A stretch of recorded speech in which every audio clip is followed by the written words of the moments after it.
Alrighty, ladies and gentlemen, welcome to the qualifying here at Iowa, the Circuit City 250. This is going to be an interesting race as they all are single file, getting ready for qualifying.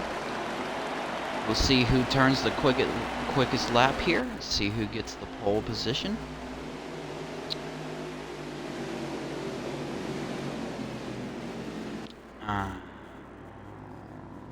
Alrighty. Here they are coming down on the apron, getting ready to be sent one by one. Slide job your pace car / official of qualifying. It's gonna start sending cars out. I believe the first car is Libert in the number 9. Napa, maybe. Yep, it is. Libert 58 and the number 9 Napa Camaro. We also got KR2210 on the track and his Hooters Camaro. We have the Magical Loaf, number 44, in his Toyota Camry, I believe. Unless it's a Supra in this game, not quite sure. We got Eagles Danny. Sorry if I butchered that name. And the number 11. Can't quite see. It is a Chevy Camaro. I believe. Let's see if I can get a good look on his hood. See what his sponsor is. Yeah, I can't quite see that sponsor, but you can see it. There it is.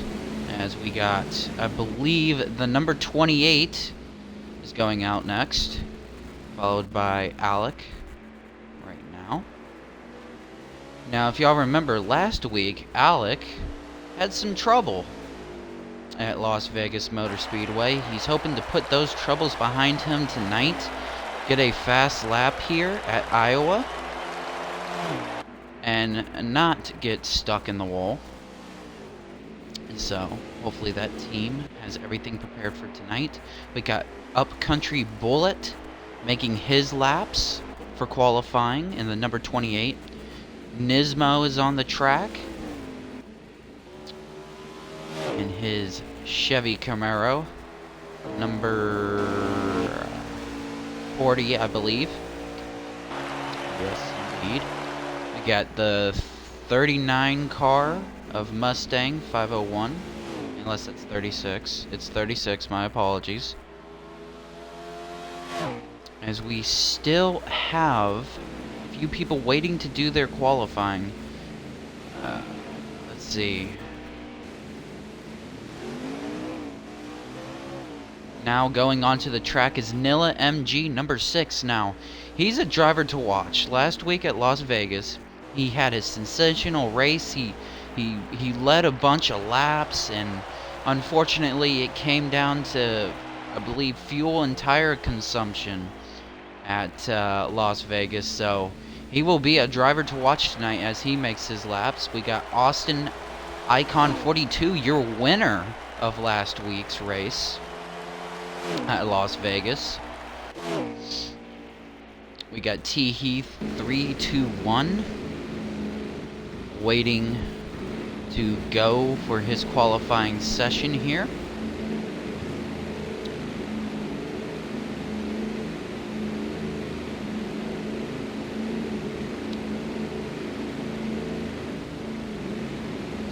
Now, for those of y'all that are confused on how qualifying works for this league, basically what happens is slide job your leader, which is in the bright, I believe, yellow 88 car. He basically pulls everybody down to the apron and he sends them out one by one to do their qualifying lap, and of course whoever has the fastest time will win the pole. I just thought, tonight broadcast this, kind of give y'all a different view of what goes into the league, how they do qualifying, because usually we just jump straight to the race, but we're having a little bit of extra tonight. Honda is on the track. And there's Slide Job's car right there. He's the official car. And I believe that the last car that went out was the last for qualifying. So qualifying should be over here soon. I will be right back. Gonna unmute.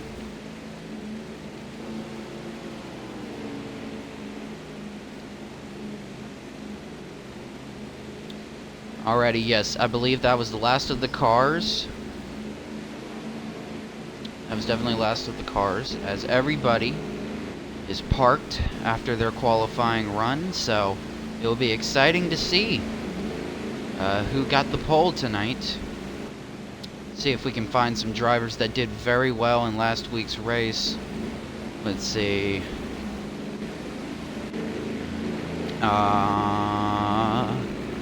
There's our guy, Nilla, in the Valvoline Toyota. Number 6. He's, like I said, he had a good race last week. He's going to be one of the ones to watch tonight. I believe Austin lagged out of qualifying. That's not... But, yeah, so what happens here after everybody gets done qualifying? Qualifying session is over.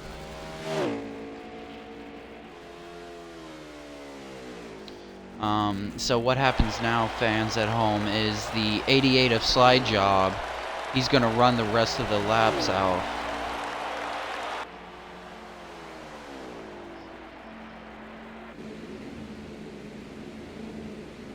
So, as he comes around, finishing off the laps until the clock comes on for them to move on back to the lobby.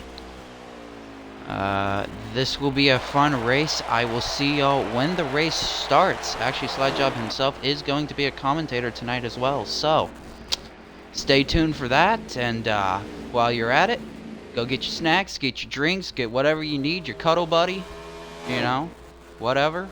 And when this race gets on its way, we will be back for Family Fast Racing League National Series at Iowa.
Alrighty, race will be getting underway soon.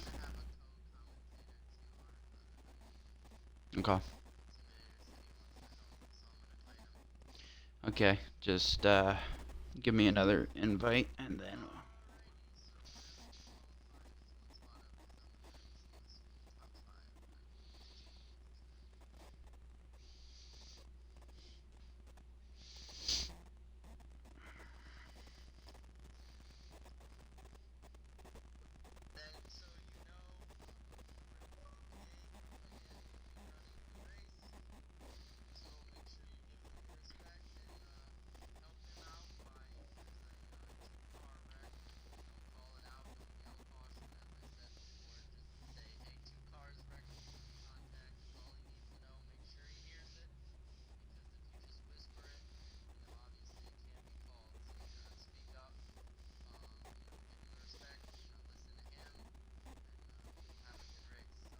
Send an invite slide.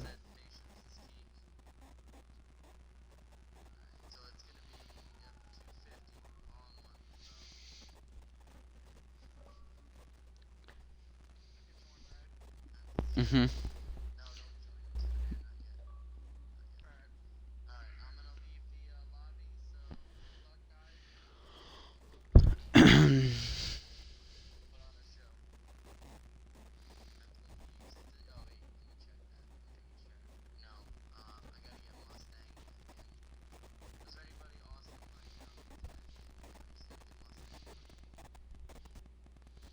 Don't include your audio yet, Intimidator.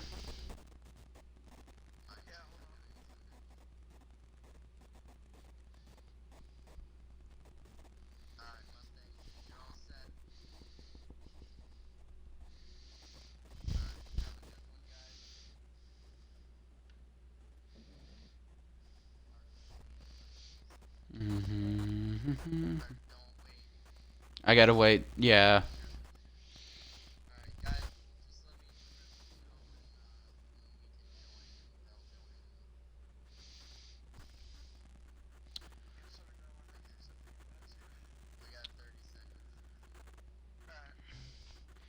Alrighty.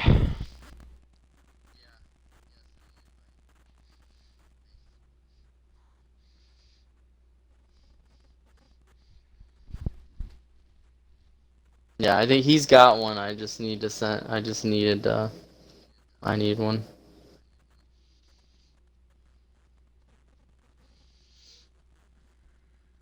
Good luck, guys.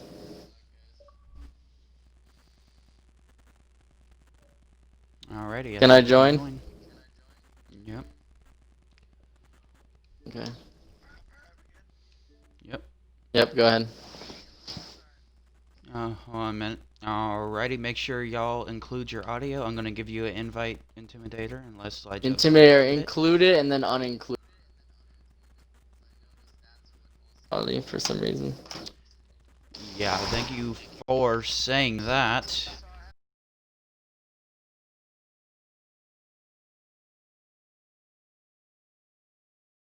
Good. Alrighty, ladies and gentlemen, welcome to Iowa Speedway for the running of the Circuit City 250. This is the National Series Fast Family Racing League coming back at it again. Wednesday night racing. I'm with my two co-commentators here, Mr. Slyjob and Intimidator. How are y'all doing tonight, gentlemen? I'm doing great. How about you? I'm doing good. Now, this track is a little bit trickier than Las Vegas, which they ran at last week. So, Slyjob, being a driver, in the upper series and sometimes the lower series, what's different between this track and let's just say Las Vegas, like they raced last week? Well, I would say, there's some similarities and differences here. Iowa's definitely a lot smaller. So with Las Vegas, things are a little bit tighter. You're on the gas more down the back straightaways. But, the one major aspect that stays the same, I would think, is the tire wear. So as we saw in Las Vegas, the tire wear was a big factor. the car got really loose towards the end of the run, and that's the same here at Iowa, if not more so in my experience. It just seems like that right rear, if you get it loose enough, is just gonna burn off. But you know, this is a short track. It's the world's fastest short track, actually. It says it right on the wall. So you know, you're really going to get more of a more tight racing as opposed to Las Vegas being more spread out. Talk about tight racing. We got some pack racing happening in the back there, Intimidator. Not sure if you can see that, but they are really wild back there. Oh yeah, they definitely are. And you know what? They're gonna have to. I understand everybody's, you know, fighting for every position they can, but you know, it's not even lap 5 of the race yet, so they gotta kind of tone it down a little bit, in my opinion, because if they don't, they could potentially end up messing themselves up, and that could be a disaster. 3 wide. Sorry to interrupt you. Oh, we got a car on the wall. Car hit another car. Yeah, that's right. Not quite sure if that's a. Oh, no, going around. I think we're green here, but you know, you hit the nail on the head. You know, there's 250 laps tonight. These drivers are doing, so you know, it's you know, somewhat of an endurance race. You know, you're really, you know, just trying to not make mistakes. You're gonna have to get on pit road a ton of times in this race, so you know, pit road is gonna be a factor. You know, just being able to save those tires. You know, so it's gonna be one of those real tests of endurance for these drivers. And Slide Job, what, you know, does it put any pressure on the drivers, you know, coming from Las Vegas and this being the first short track for the National Series? Does that put any pressure on these drivers racing tonight? Oh, absolutely. It's you know, it's definitely anytime you come to a short track, there's always you know, added pressure, you know, and especially being the first one of the season. You know, there's always that you know, that added, you know, maybe not even just pressure, but nerves, you know, because on another track like Las Vegas, a much bigger one, you know, you're really going to be spaced out. You can kind of collect yourself and then go past some cars. But you know, unfortunately, on the short tracks, you can't really breathe. You know, you really can't get away from people. It's inevitable. And we have a caution come out, I'm hearing, on race control. There were 2 cars that got together towards the middle of the pack. Not really a ton of damage for most people, but I can't tell who that was, but there were 2 Currently, two cars. right now, I'm looking at the driver of Teehee. Not sure if he retired. He's moving in the pits, but I don't know if he's actually pitting with damage or not. We will see in a second here. So this is interesting. Extreme Shocks in the number 8 is our leader, and he stayed out. That is looks very like the interesting. entire field pitted. So, Yeah, and I believe Hatchet was a lap down, so he's getting his lap back. Yep. And we have one So, lap. early that's caution. hidden. Yeah, so one early caution here at Iowa, you know, getting a little of the nerves out here. First short track of the Summer League, I believe, because the Cup Series nor the Truck Series has gone to a short track yet. So That's correct. This, this is our first one of the season. Just like we had our first road course of the season on Monday in the Cup Series, this is our first short track. So yeah, it's gonna be pretty interesting. I to see heard these that drivers. one was a wild one. It came down to 2 drivers at the end, but Yeah, I mean, road courses tend to be that way. You know, to be honest, there's not, you know, a vast majority of people that are really good at road courses.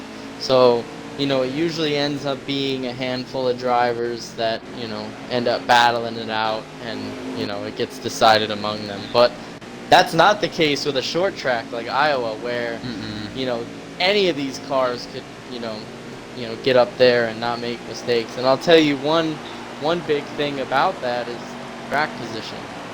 You know, Intimidator, you know this very well more than most people, is that, you know, how valuable track position is at a track like this.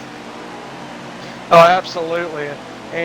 But you know what? Another thing too is that, you know, this track is one of the most well-known tracks for big-time tire wear. So I'm kind of curious. I don't mean to sound like Larry Mack here on this, but I'm kind of curious to see what what the leader, how he elected to stay out during that caution. We'll see if that will end up helping him or if that'll end up hurting him, as the rest of the field behind him will have fresher tires in here.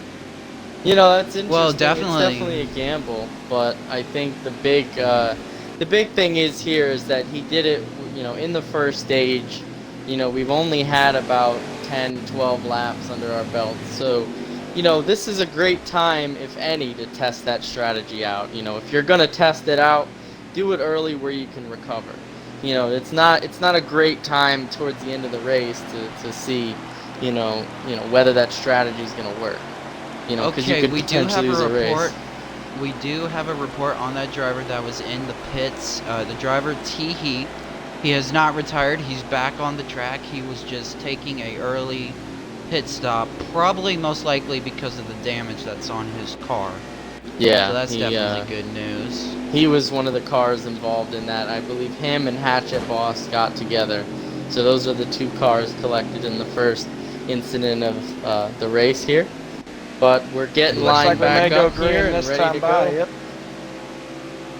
Yeah, And I believe the so. 8 car last week, he was one of the dominant cars going to the end of it, unfortunately. It was. Pit strategy does not work.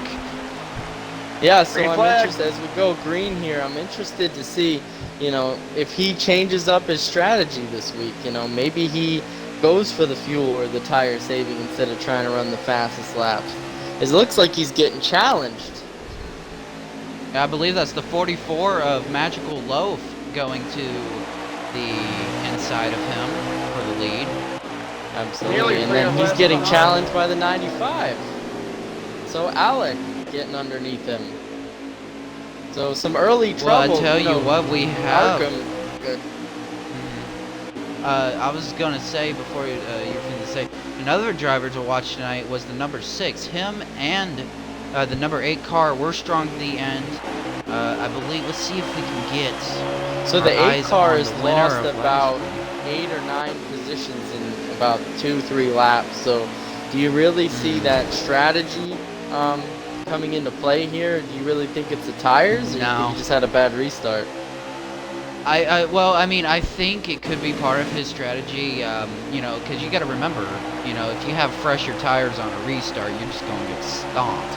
I mean, you know, that's generally how most tracks go, but, you know, I think it partly has to do with the field just had better tires than he did, since basically they all came down pit road. Yeah, absolutely. So, you know, here's what I'll do. You know, Ark, if you want to watch the leader and Intimidator, if you want to watch the back of the pack, I'll kind of watch the middle here, and we can kind of keep an eye out and get a good view and see if we can spot out some trouble or things going on. I'm right now I'm gonna on try to board scroll with to the the number back of the 11 car of Eagles Danny. He's sitting here in a battle currently with the 12 car, and also the 96, I believe, is coming into the frame. And There look you go. who our leaders is. The number 6. Last week, very dominant. He's at it again. Man, I tell you what. You know that he wanted to win that race last week, and he's definitely on a mission, as I believe he's getting challenged by Libbard in 2nd place. I'm taking a look here towards the back as Slide Job assigns for me. I'm taking a look at Teehee 321. He got involved in that incident earlier at the start of the race. Has a little bit of front end damage. Of course, he got that fixed. So now he's just trying to, I don't know, it appears to me that maybe he's not trying to work his way up towards the front. I think it may look like, to me at least, he's trying to maybe conserve some of his stuff here. He's just kind of riding around towards the back, It's a long race, Pit strategy. so no need to go hardball early. Just kind of take your time, Absolutely. get into a nice rhythm, and see what happens from there. That's smart. You know, I got a couple guys in the middle of the field here. I'm riding on board with the 71 of Boston Bulls. So we saw this guy in his first start last week in the National Series pull a top 10. You know, he was not running in the front or even in the top 10 for most of that race. You know, he kind of rode towards the back or towards the lower middle. And he really showed, you know, his patience and ended up with a top 10. So, you know, can we be seeing this again as he rides towards the lower middle of the pack? Yeah. Definitely. Oh, you we know, got a and- car around in turn Ooh. 4. Single That is car, Teehee. though. Oh, so some trouble back there for Teehee. We got one car on pit road. The number 8 car of Shock is on pit road at the moment. Interesting. I believe- So we maybe, saw that uh, tire believe- strategy play out. Yeah, I believe that was Yeah. the one that decided to stay out that first caution. Yeah. And that is exactly what I was talking about earlier. You know, I understand track position is important, especially at a track like here, but your tires will get chewed up big time. So it's And- also very important to get fresh tires each and every time we can.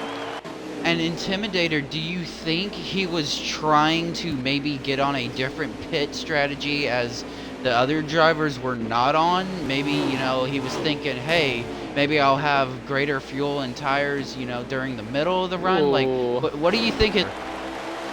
Well, in order for me to calculate a stop process, I would have to go back towards, now kind of different, but I have to go back to the truck race on Sunday, and we were going at a green flag run, first green flag cycle of stops, where this one driver had decided to be the first driver to hit pit road, and that actually ended up helping him big time as he won the first stage of that race. So could this be what the 8 car is trying to, is he trying to do something similar? I mean, Yeah. we don't know, but we can always, you know, maybe suggest that, because maybe he is playing a new strategy, because maybe this is a track that he's not that great at right now. So, And I you know, believe strategy's gonna there be was important. I believe there was a truck driver also in last Sunday's race at Las Vegas that he didn't pit and stayed out, and he fell back into the field. I believe that was Dubs, I believe was his J-Dub, name, yeah. that tried to do that, and it didn't work for him, and that's what it kind of reminded me of as the 8 car fell Oh, back yeah. into the pack there. So we got a pretty cool battle going back here. So I was watching the 71 of Boston Bulls. It looked like he kind of either fell off or was saving, but man, he got passed by the 25 of Austin Kahn and the 38 car in front of him. The two of them kind of went flying by, almost as if, you know, they were saving for a while and then they just turned on the jets. And the two of them are right now running nose to tail trying to come up, because there's a little bit of a gap between him and about 4 cars towards the upper front of the pack. So two of them doing a great job, just kind of riding nice and smooth, trying to catch that upper pack. Ooh. I think we got a battle for the lead here. The number 9 of Libbard trying to go under the 6 car there. He was trying to take the lead. Didn't quite work there. Libbard being a Cup driver in the National Series. One of his 3 races that he'll be racing in this series. So it will definitely, we'll be able to see tonight how some of these National Series drivers can compete with a Cup driver. Absolutely. He's the only Cup driver filling in his hot seat tonight. But as you said that, we do have some drivers making their green flag pit stops. A lot of cars still on the racetrack, but I saw about 7 or 8 drivers getting the first green flag pit stop run in. So some drivers, you know, need some new tires already. Like we said, there's going to be quite a few pit stops tonight. Yeah, so what do you think is going to happen to the leaders here, Intimidator and Slide Job? Do you think they're going to be coming in soon, or are they going to play the patient game and stay out a little bit as we see cars coming off of pit road? You know, honestly, I think it's going to be a game of chess when it comes down to something like this. Well, actually, I see Lippert. They're coming to pit road now. Lippert making their way to pit road. I guess never mind that. But yeah, some Yeah. drivers.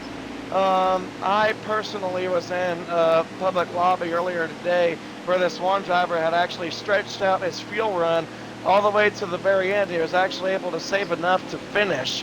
So that might be something that a driver might do in tonight's race. You know, some drivers will be that bold to try. Oh, we got trouble on pit road. We got an 11 car After he sideways forked into the glitch. 9. Yeah. Yeah. But So anyway, go ahead. go ahead. What I was just gonna I was say gonna. was, Yeah. I was just giving up. What I was gonna say was that the driver might not be afraid to try that strategy out. You know, sometimes it can hurt someone, sometimes it could help someone, and Talking so of- we'll see a lot of these drivers take those risks. Talking about strategy, I just found my way onto the 8 of Extreme Shocks, who we saw make that early pit stop after staying out in relation to the leaders. He is actually about, I would say, 3/10, 4/10 of a second behind what would cycle out to be the 9 car as our leader. So, you know, that early strategy got him up there, but what I'm concerned about here is that Libbert is on new tires. He just stopped. That 8 car's been out there for about 10, 12 laps now. So that tire gap at a place like Iowa really is going to be a factor, as it looks like the 8 is no longer gaining on him. He's losing fast. Yeah, that's Yeah, what worn definitely. tires will do. Yeah, definitely. You know, so I don't know what he was thinking there for pit strategy, but you know, maybe he was one of the guys that were planning on a caution happening. You know, maybe he was trying that route. And so far, it's been a clean race, which is always to be expected here. In this league. Absolutely. So we got a really cool battle, though. I found myself, I believe this is 4th, 5th, and 6th. You got the 40 of Nismo battling with the 93 of Honda, and the I can't tell who that is in the bottom, but there's a 3-car battle here.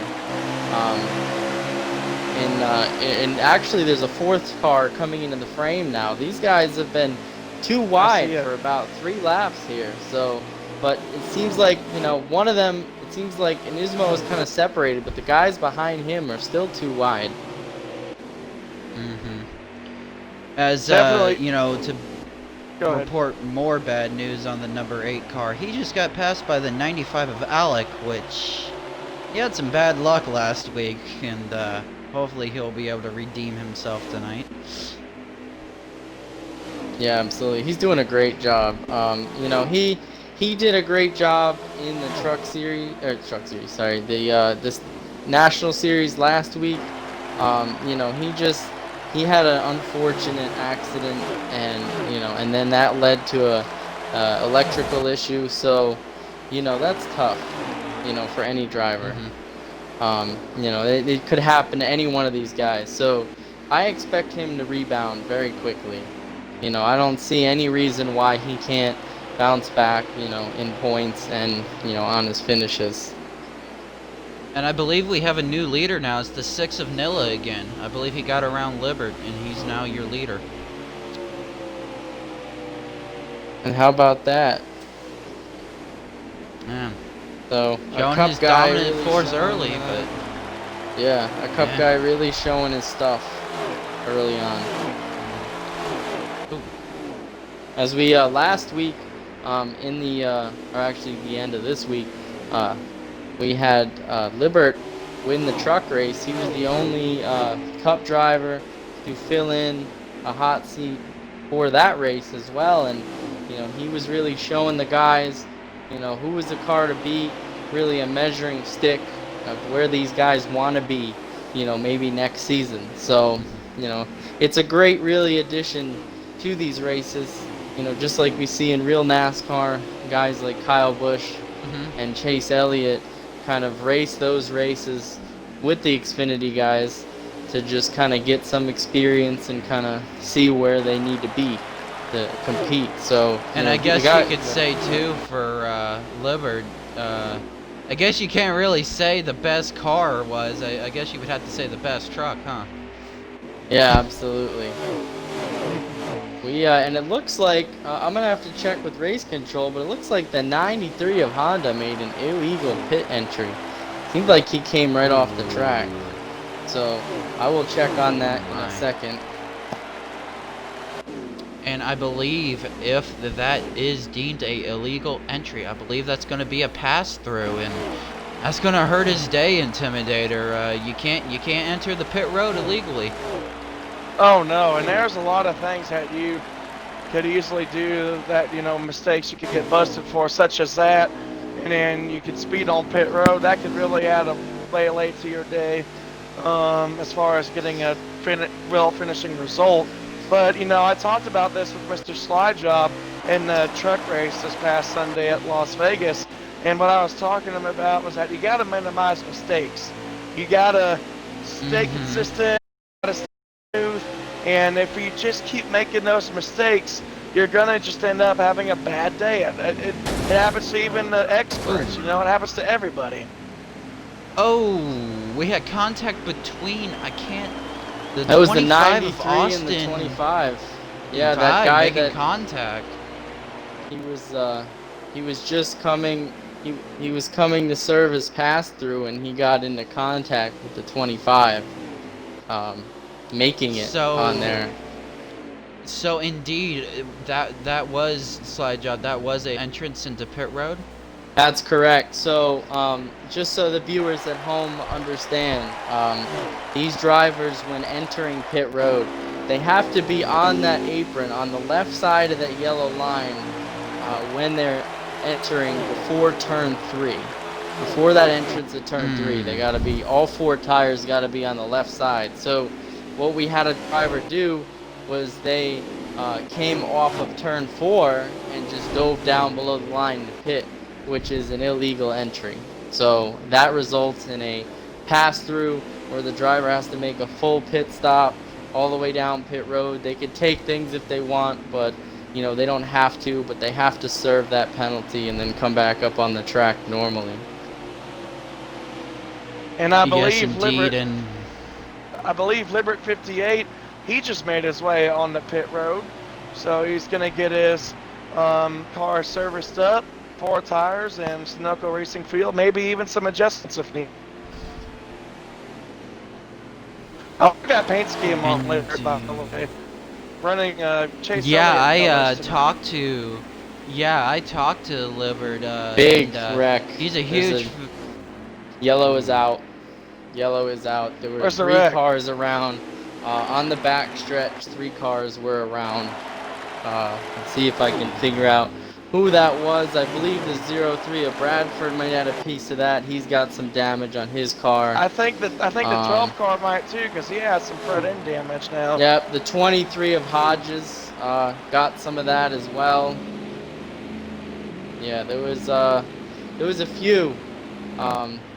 Seemed like there was a couple of. Oh yeah, it says so. Hodges Sr. just confirmed over the radio that he got loose entering pit road and spun and collected a couple of other cars. So, we're gonna see this a few times tonight, I would say.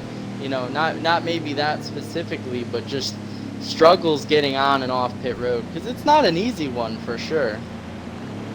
Oh, I think we had a car trying to go down pit road and didn't quite make it, unless he was trying to do one of those faking him out moves. Yep, yeah, definitely faking him out.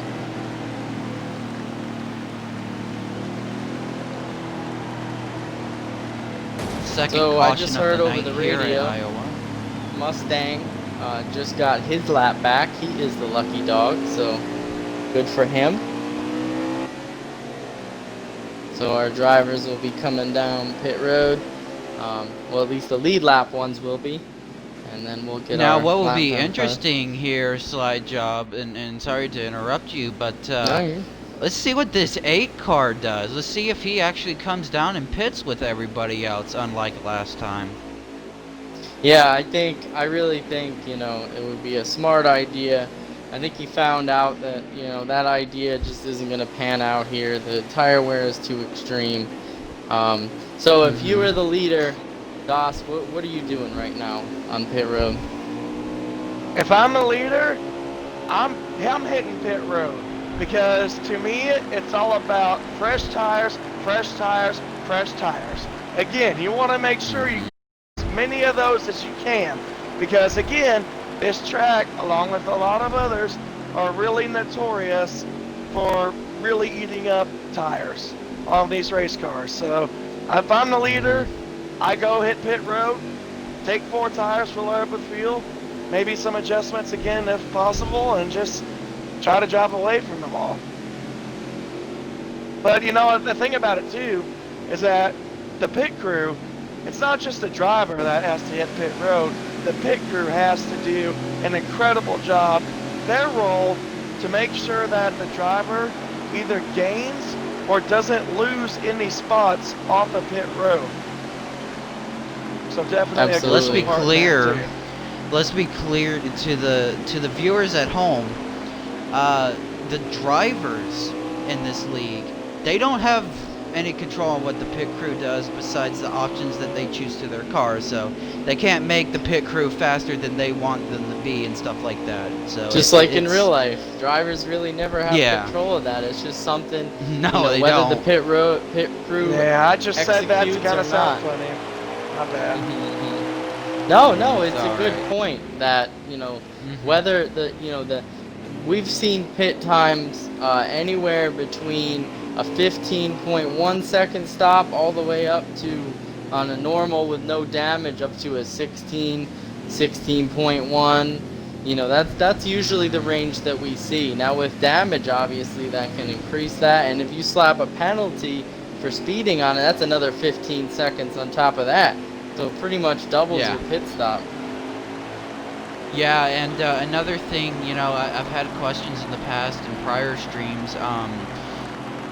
The way NASCAR Heat 4 works online, when we're spectating, we can't see the pit crews. That's one thing we can't see. Only the drivers can see the pit crews when they come around and service their cars. So Yeah. that's an unfortunate reality of NASCAR Heat 4. But you never know. When NASCAR Heat 5 coming out, maybe they'll make some improvements to that.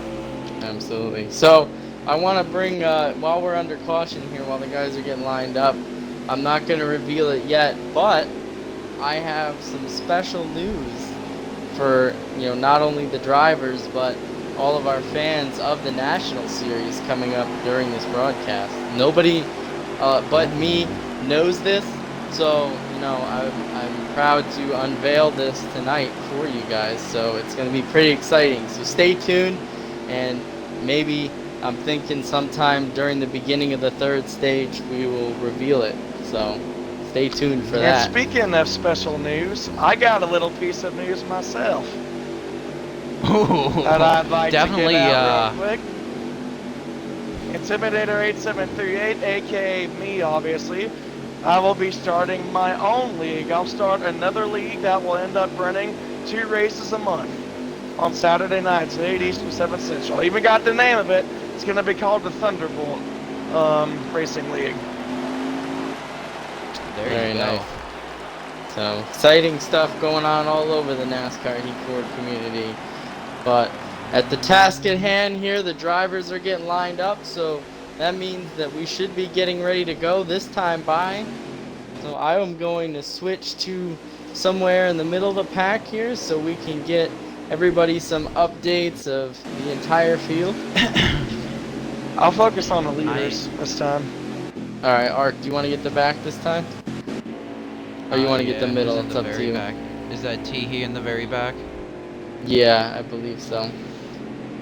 Oh. Alright, I will take a look at a Nismo that'll be lined up on the outside front row for this restart.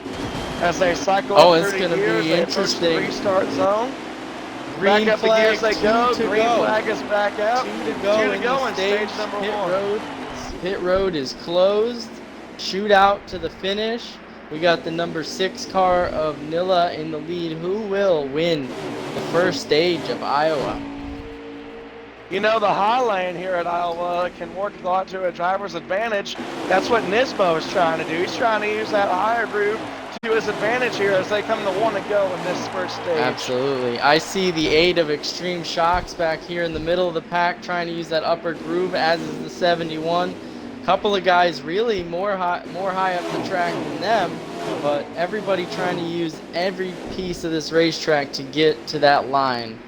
We are at, I believe, was this one to go in the stage? No. That was right. it. The That was the six-car wins stage. stage 1. That was it. So Nilla MG winning your first stage of the Nismo comes in 250 second. laps at Iowa.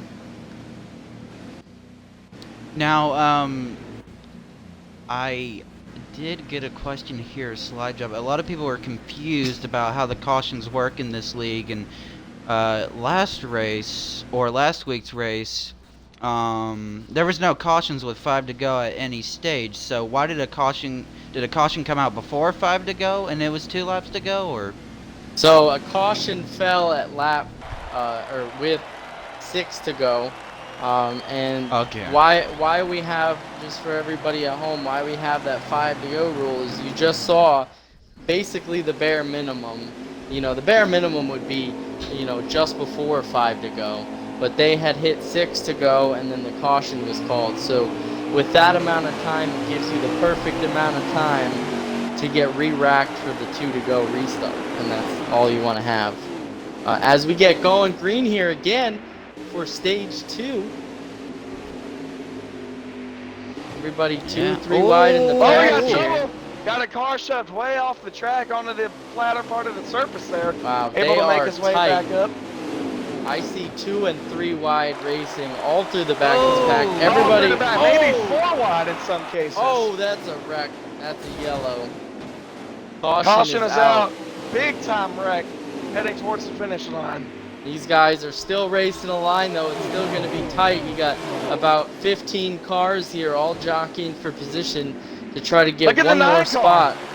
Look at the 9 cars Wow. looking to the very bottom, trying to take another Almost 3 spot. wide coming across the line there. Almost 3. Wow. So caution is out Crazy. once again for a freak accident as they head across the start-finish line. Multi-car wreck, I'm pretty sure. Oh yeah. Yeah, not quite sure what happened there. I believe Slide Job got what the wreck was. So, what happened there, Slide? Did the car go around? What? Well, it looked like to me in the back of the pack, it seemed like it was towards the back third. There was a car that had gotten pushed into the wall coming on exit because they were 3 wide, and it looked like the person in the middle washed up a little bit, which is very easy to do here. It gets super tight on exit. And they accidentally put the car in the wall that were outside of them. He rebounds off the wall, pushes the car in the center into the bottom car. The bottom car comes into the grass, loses it in the grass, turns around and turns right up into the racetrack and catches 2 or 3 cars as he comes up the racetrack. So, you know, just an accordion effect gone wrong, you know, in the back of the pack, racing 3 wide on a restart. Yeah. And is that prone to happen here? You know, since it's a short track and at other short tracks and stuff like that. As we see, here we go. The 8 cars coming down pit road. He's like, you know what? I ain't gonna do that again. I would say, you know, Iowa's very prone. You know, not many short tracks. You don't really see 3 wide at Martinsville, Richmond, you know, Gateway. You really don't see that. But at Iowa, just because it's the widest short track, you know, there's a lot of room. So driver, and also the fact that every line on the track can be used. They're all fast. So, you know, you tend to see a lot of that, and especially on restarts. You know, these guys are trying to get every position they can, get a good spot, you know, and then settle out and then try to, you know, catch some cars after that. But Now, yeah. my question here, Slide, is with pit strategy. Do you think some drivers will go with 1 fuel of a can, you know, instead of 2 fuel cans? Well, you know, if I were them, you know, I would take whatever the amount that the car takes to get full, because at a track like this, it's unpredictable. You don't know if, you know, like we saw a couple green flag runs in stage 1. So you know, you don't know if it's going to go the full fuel run or if it's, you know, you're going to get a caution. So if it was me and we're all caught on a caution, we're all slowed down, I'm filling the car, you know, whether it takes 1 or 2 cans. Yeah. Absolutely. See here, try to see who the leader cycle. I believe it's still Nilla. So we had, no, it's not. We had 2 cars stay out on the racetrack. That's why 6 cars that were a lap down there did not get the wave around because 2 cars did not pit. So we had, it looks like, Alex in believe- second. Yeah, it was Alec and one other car. It might have been a Honda. I can't tell. Whoever that other car is in the front there. The 2 of them stayed out. It is the 40 of the Magical Loaf. Ah, Or so no. Loaf and Alex. No, staying out. 40 of Nismo. Sorry. my Nismo. Okay. Yeah, I believe the 44 is Magical Loaf. But bad. yeah, the Magical Loaf. Yeah. Nismo and Alex staying on the racetrack. So here we go again. Now 2 guys trying to test the waters. Now I know this time is a little bit different than the time the 8 car stayed out because we only did, I think, 2 laps on that restart. So the tires really aren't that worn. When the 8 car pitted, you know, they had run 10, 12. Makes a huge difference. But, you know, this is a good chance. You know, we're still in stage 2. So there's a good chance to see, you know, what this strategy would be. So say, you know, it comes down to 7 to go in the race, and there's a caution, and they had just pitted at 9 to go. You know, will this strategy work? We'll see. Green flag. As they go We green. will see. Green flag's in the air. 95 has the lead, followed by the 40 car. Followed by, is that the 44? No, we got behind the That's 6 and the 25. No, 25. The outside line, other than the 85, did not go. You know, it looked like Oh. the guys on the outside there got real tight. And 95 losing a bunch of positions. Actually, no, he fell in second. I thought he was going to lose a bunch of positions there. Still fighting He's on the holding on outside tight. of the 6. But he's getting Holding his company from ground. I'm Austin. going to drop back here in the pack. We got the 11 battling with 2 cars. Looks like he's battling the 9 and the 40. He's got the 8 right behind him, so great battle going on back here for, looks like 5th, 6th, and 7th. In the meantime, I'm going to keep my eye just for a little bit longer on this battle for the top 3, because I guarantee you in the next couple laps it's probably going to heat up more than what it is now. Talk about heating Lot of up. We got a drivers. 3 wide battle, 29, 71, and 0. Actually, 23. Sorry about that. All 3 wide for about 10th, 11th, and 12th. They're battling really hard on this restart, but they are keeping it clean, going quick, using the whole racetrack, all 3 lines. And as we 95 can see here, Slide Job and Intimidator, that 95 car with the choice of pit strategy, that did not quite Yeah. work out for him like we Nope. saw with the 8 car earlier. Yeah, as Intimidator said before, tires, tires, tires. This is definitely a track. Every time you get down on pit road, you want to grab 4. As the almost 4 wide back here, it looks like the 44 got into this mix with these 3 cars that were already battling, but he went right by him. He absolutely 3 beat wide him. for These 3 are still fighting. 95. Now they fanned out. And he said, see, you wouldn't want to be you. Exactly. He was one of the guys that we saw in the top 5, and it looks like he got shuffled back. He got caught a lap down and got his lap back on one of those cautions. So, you know, he definitely has a fast car, whereas the 28, the 71, and the 23 here, you know, they've been kind of riding in the middle here, like we talked about the 71 earlier, just kind of biding their time. So, you know, they weren't really in a hurry to race him really hard. You know, they just kind of recognized that he was fast and let him go, which is a really smart move at a short track. Well, how do you guys like this idea? Why don't we all pick a certain driver and let's go and ride on. But let's give these fans a little bit of a crank it up here at Fast Family Racing League. Absolutely. I am gonna go with Austin. I'm gonna ride on board the 31 of It's Lit Fam. I'll stay on board with hey Nismo here.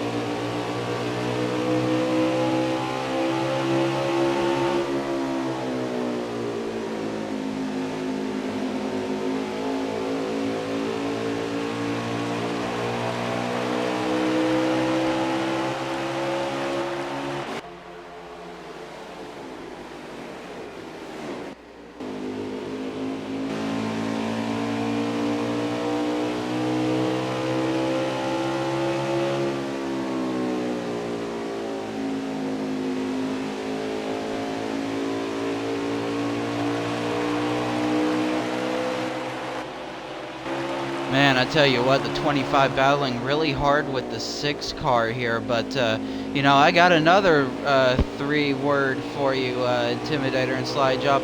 Rhythm, rhythm, rhythm is all I heard on the onboards there as they go around this Iowa track. You know what Very else nice, I yeah. heard, Arkham? You stole that idea right from my head, so nice job. Great minds think alike, I'm sure. As another thing I saw, you want to talk about consistency. You know, this is really hard to do. We talked about the high line being able to be used.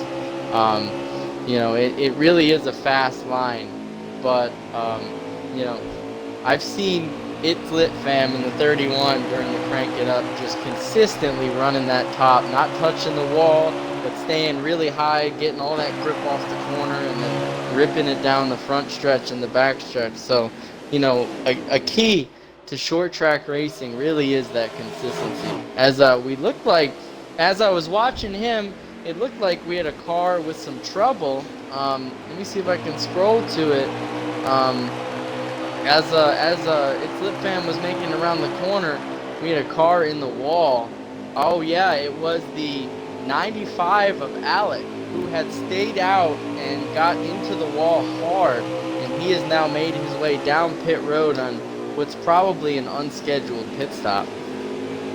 Well, guys, don't look now, but look who the top 2 are now. The 6 and 8 car battling it out here for the top 2 positions. Man, I tell you what, so much of this race is reminding me of last week at Las Vegas. Oh, absolutely. You know what's reminding me at Las Vegas? 3 wide battles, because we got the 0, the 12, and the 44 all battling 3 wide. The 0 coming to pit road, and the 12 and 44 still at it. General Twinkie and It's Magical Loaf there battling really hard for, it looks like, I would say that's the 5th and 6th spot on the racetrack right now. I got an interesting Man, point the to bring up. Go ahead. I got an interesting point to bring up. You know, if I'm the leader right now, and I am seeing those people fight it for the 2nd spot behind me, the thought that I am thinking about is keep fighting it out. Because what happens is, the more they fight it out behind the leader, the more the leader just gets to simply pull away. Absolutely. Yeah, Absolutely. as I saw in the first stage there, I mentioned, I don't remember what the 2 cars were, but I mentioned that they were, you know, kind of sitting behind each other in line, not really trying to pass each other, working their way up through the field. You know, sometimes if you know you got somebody that's fast or faster in front of you, you just kind of sit back and ride and catch the guys that are battling in front of you. Oh, we 8 having see a little bit of cars- trouble getting onto pit road. Yeah, Got it's- down there, but It's funny you mention that, because it looks like we have a ton of cars making that hard left turn on the pit road. Some still on the racetrack. We got the 03 of Bradford still out there. It's Lit Fam, KR still out there. But a lot of the cars getting on pit road, making the racetrack look like a ghost town right now. well, let's see here. As we're going through this pit cycle. Here comes Eagles Let Danny me- to hit pit road. Let me this see if time. I can get a lap check for the fans at home.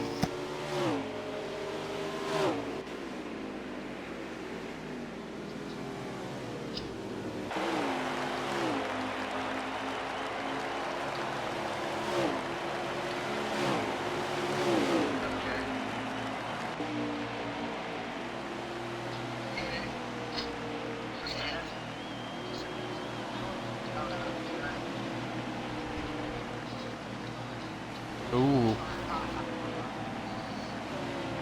Ooh, possibly we may have, I'm listening to Race Control Intimidator, we may have possibly another guy that violated pit road rules, so we'll see.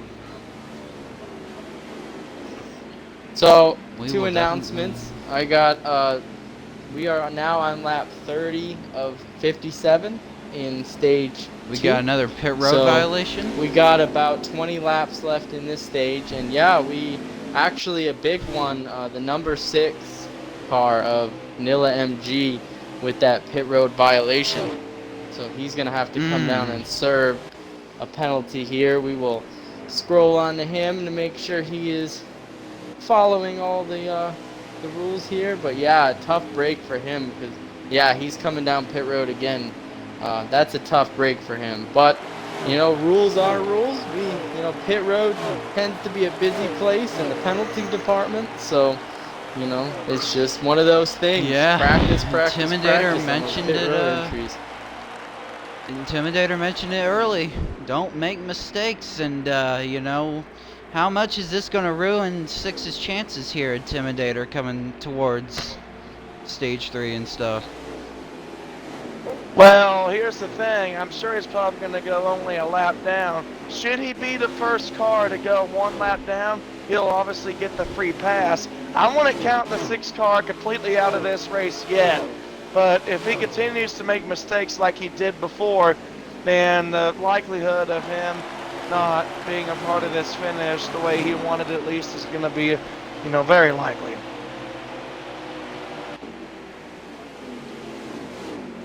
Let's go ahead and go through the field here a little bit. Let's start with the 71 car of Boston Vol 79. He is running that very cool paint scheme, the Black Hooter scheme. Really nice paint job on him. Circling laps around this short track. I think I'm listening to race radio. I believe we may have a driver retire due to weather. Not Yeah, sure. the 9 car is gonna have to pull in the pits. He's got an engine going down, so he will be retiring from this race very shortly, and that means that he was serving as one of the race officials tonight. So that means I'm gonna have to hop out of the booth and help officiate the race. So it was a real pleasure, being up here in the booth with you guys. And yeah, man. I will be back for that announcement. Don't worry. Stage 3, we will have it. So I will be back. But for the meantime, All right. y'all have fun. We'll take it from me. All right, so Arkham Boss, I am kind of going through the field here just a little bit, and let's go to a driver that we haven't really seen up front. At least I think that often, and correct me if I'm wrong, but I don't think we've seen KR 2210 towards the front much in this race. The guy in the 16 Hooters Chevy. But, you know, even though this is a short track, you know, it could still be anybody's game. Just as long, it's all going to come down to, you know, like I said earlier, it's going to come down to minimizing mistakes. But also, you never know, maybe a little bit of strategy will come into play later on. We're just going to have to keep our fingers crossed and find out. Well, this is definitely going to make things a little bit more interesting due to the fact, you know, we just had a Cup driver, the only Cup driver in the field, retire due to engine difficulties.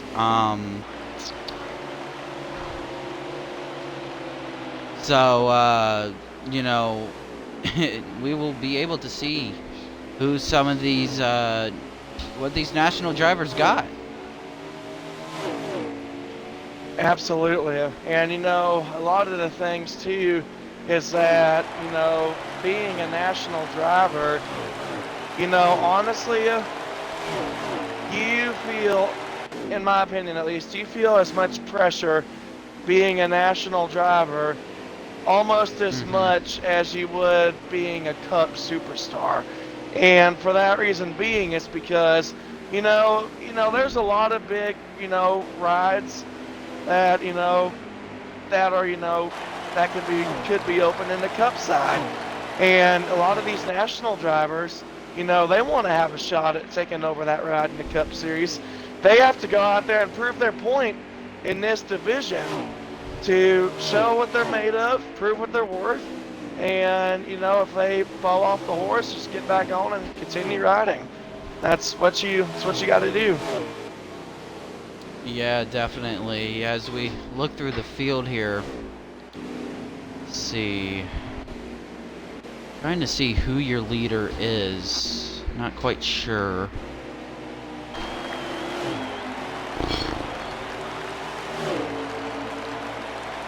I think it may be the 8 car. Not quite. General Twinkie retired, just so you guys know. Who's the leader, Sled? Not sure. 17 to go with the line. Okay. All right, we have 17 laps remaining in stage number 2. It's definitely been a pretty, you know, somewhat interesting race.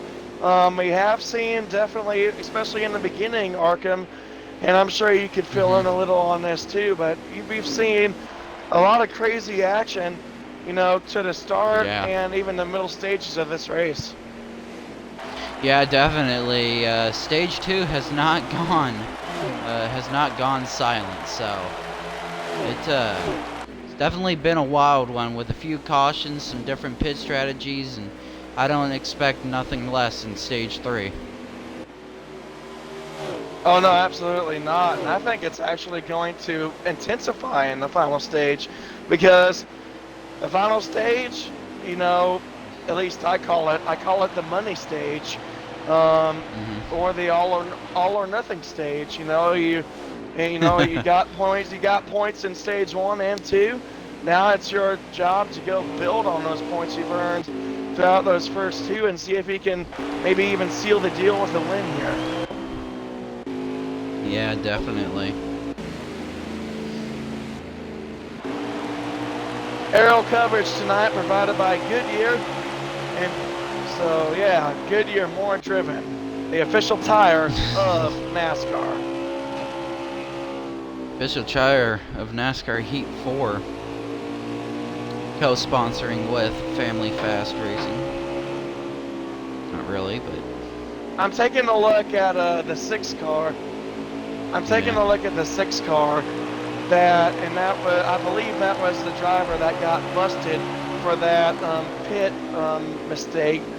Now, I don't know if he's a lap down or if he's more than a lap down, but, you know, I don't think, you know, if he's a lap down, like I said, if he ends up getting the free pass at the end of this stage, I believe have like 14, 13 something to go, if he is one of the drivers that gets the free pass, you know, he could be a contender. He's shown a lot of strength.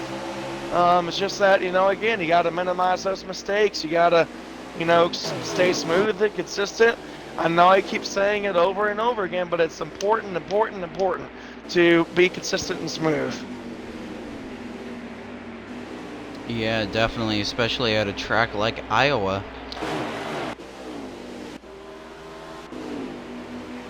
Let's go ahead and take a look at a driver that I've really never gotten to view that much up to this point. That is old Honda, rocking that, what is that? What's that paint scheme? The black, blue, and yellow Valvoline 93 Camaro.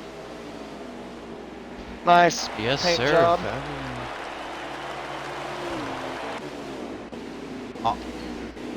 Austin is your leader here at Iowa with 8 laps to go in the stage, so definitely one of the drivers that... Oh, we got a car on the wall, 31, coming down for pit road. See if we can find Austin. And speaking of Austin, he is on pit road right now. Yeah. So we will see if he cycles out to the lead, as it seems like a bunch of other cars are coming down to pit. Ooh, close call between the 25 and I couldn't tell what number that other car was, but they about had a issue. 25 exited his pit box and then almost clipped the car that was pulling into his pit stall. So a very close call between those two on pit road. As he blends back up to the track, he was your leader before he pitted, so now we'll see where he, at least we'll try to find out where he cycles out. And the car right there got slow and basically kind of slew Austin up a little bit. I'm trying to figure out who that is. Maybe you can help me out on this, Arkham. It looks like a black Hooters car. Alright. Yeah, Austin is in Austin. third. Yeah. But let me tell you what. So, we just saw it happen to the 25 when he exited the pits onto the track. That one car that kind of slew him up a little bit. It's got to be... Okay. It's got to be frustrating when you're having a fast race car and then somebody washes up the track and ends up staying right in front of you and ends up slowing your run a little bit. That's got to be frustrating because it's like I'm faster than you, so don't try to hinder my run up. Just let me by. Yeah, and you know, sometimes some of these drivers can't control that, you know. It's something that happens in racing. You know, people, you know, lose control in front of you and you have nowhere to go. You know, we see it plenty of times in real life NASCAR. So, as I believe we got reported, the number 25 is in third place and your leader is the 8 of Extreme. The guy that actually made, some interesting pit strategies earlier in the race. I believe we may have a car with no fuel, 34 car. Let me go ahead and trying to take a coast look. into pit road. 34 where you're at. Definitely Alright, going so slow. we heard that there was a car, I believe it was the 34. I'm trying to find him. Yeah, there he is, TE 321. Man, tonight has not been the night for TE, dude. He, you know, it's like sometimes it happens to the best of drivers, no matter what series. Pit road is closed, 2 laps to go in stage number 2. As the 8 car is remaining out front. Let's go ahead and take a look at that number 8. Extreme Shocks as he comes off of turn 4. Oh, he actually won the stage. And Extreme in that number 8 car will take home the second stage win. Man, I tell you what, that was an exciting stage 2. How many? With only 5 cars on the lead lap, you know, I can't wait for stage 3. See how interesting that will be. Stage 3 is going to intensify. No doubt about it. Like I said, all or nothing stage. You know, everybody throughout pretty much all throughout the whole field, they're going to literally take some chances that they normally wouldn't take early on in the race. You know, maybe even a couple of rivals might be made after this race is done. You know, this is a short track, and you all know that short, for those of you who are watching at home, short tracks are very notorious for creating a lot of rivals. We've seen that time and and time again. Oh yeah, definitely. But Iowa is one of the wider short tracks. I believe Richmond is a good wide one. But here we go. Green flag coming out once again for stage 3. The 8 car, your is in the leader, lead. and the 25. Extreme Shocks. Here we go. Green flag's in the air. 8 and the 25, your top 2, as they enter turn number 1 and 2. Starting to fan out, starting to get back up through speed, and looks like the 8 kind of moved up on the 25 a little bit there. Able to keep it clean, able to keep it off of him. 25 using that higher lane. But it looks like the 8 car might be able to clear him. And we got a stalled car. Looks like the 6. Oh, we got trouble! Trouble on by the start-finish line there. Oh, big wreck. I saw a car slide sideways across the finish line there. And as of right now, they are still racing. We might have a caution. They may be racing. Yeah, they may be racing to the line. There may be a They might. caution coming Let's out go. at that Let's go moment. ahead and see. And yes. Well, yeah, they will. They have the Yeah. caution out. Yeah, Caution's they're out. slowing down. Well, like to me, they It's hard kept to going see for on just this a game when second. they're slowing down. Alright, so trouble heading towards the finish line a little bit deeper in the field. Multi-car incident, car sliding across the finish line. Let's go ahead and take a look at your top three. Your top three is Extreme Shocks in the 8 car. Second Nilla place. going very slow on the track. I believe you said he was slow at the restart. Maybe that's what caused the wreck.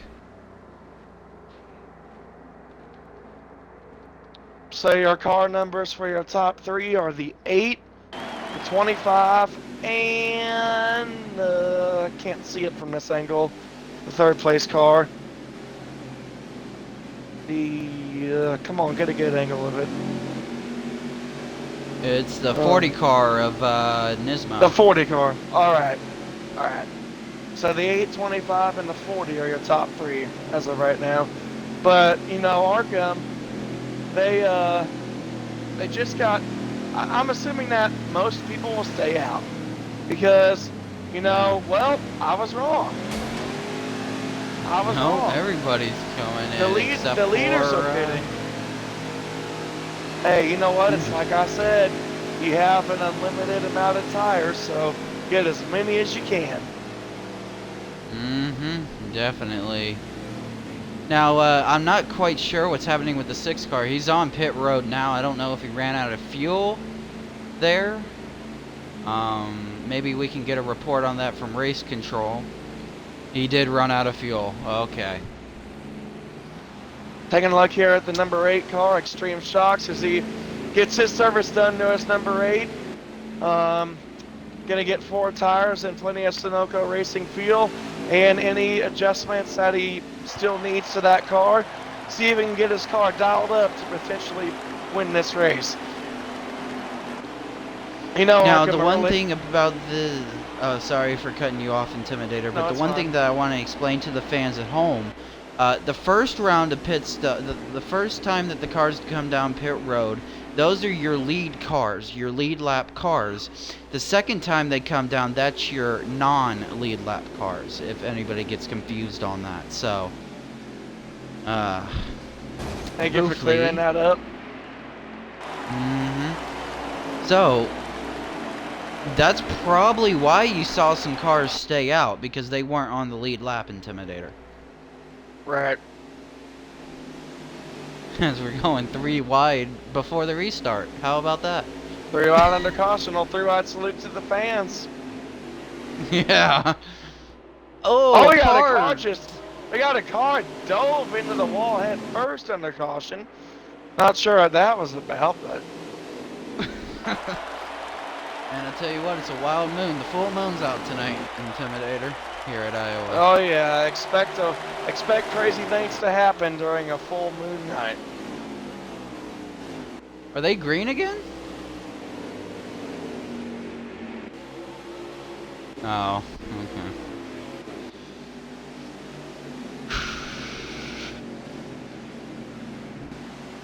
Whoa! I am going... Looks like a blue car just got into the 8 under yellow there. It looks like he kind of gave him a little tap in his bumper. We'll see if that created any damage to the... I don't think it caused any significant damage, but I don't know about you, Arkham, but these guys are kind of getting a little antsy even under the yellow flag here. Well, a lot of things too is, you know, this league runs manual caution, so it sometimes is taxing when you got a car slowing down in front of you and you can't really go anywhere. Absolutely. Kind of hard to manipulate that gas brake for a good while over and over again.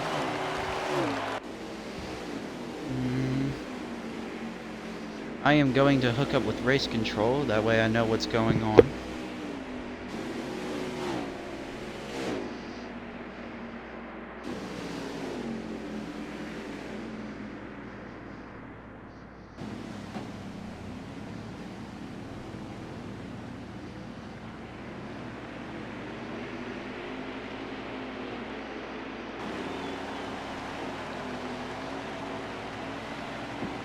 So as Arkham Boss hooks up with Race Control to see what's happening, it appears that they are going to be double file. Looks like we might go green this time by.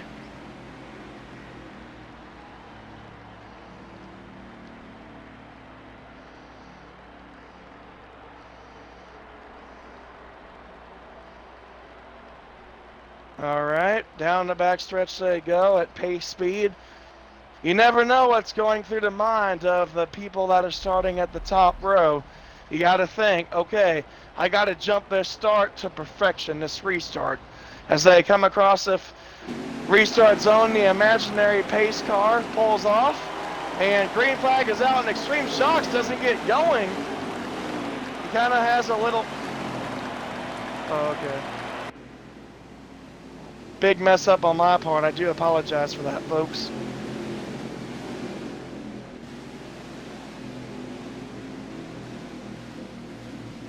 So, my mistake, I kind of feel bad about it, that I thought we were going green this time by. Maybe we'll go, or last time around, maybe we'll, are we going green this time by? I believe so. I believe they're trying to get it lined up. I'm communicating. We're going Yeah, this there you time, go. okay, there we go. Yeah. Alright, so now the imaginary pace car will make its way down the pit road as the field approaches the Geico restart zone. Here we go. Green flag's in the air.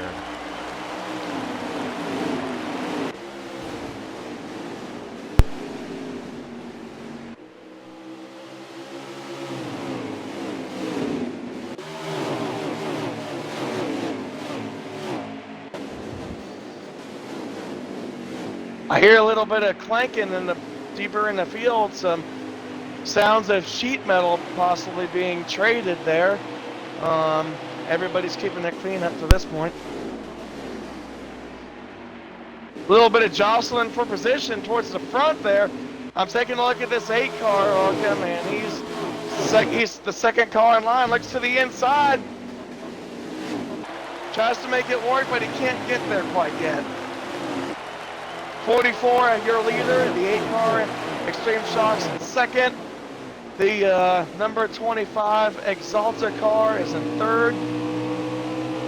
40 cars in fourth. Well, now we got a new battle for the lead here. Somebody got in front of the 8. I believe it's the 44 of Magical Loaf. The 25 is battling on the outside of the 8 car, trying to take position.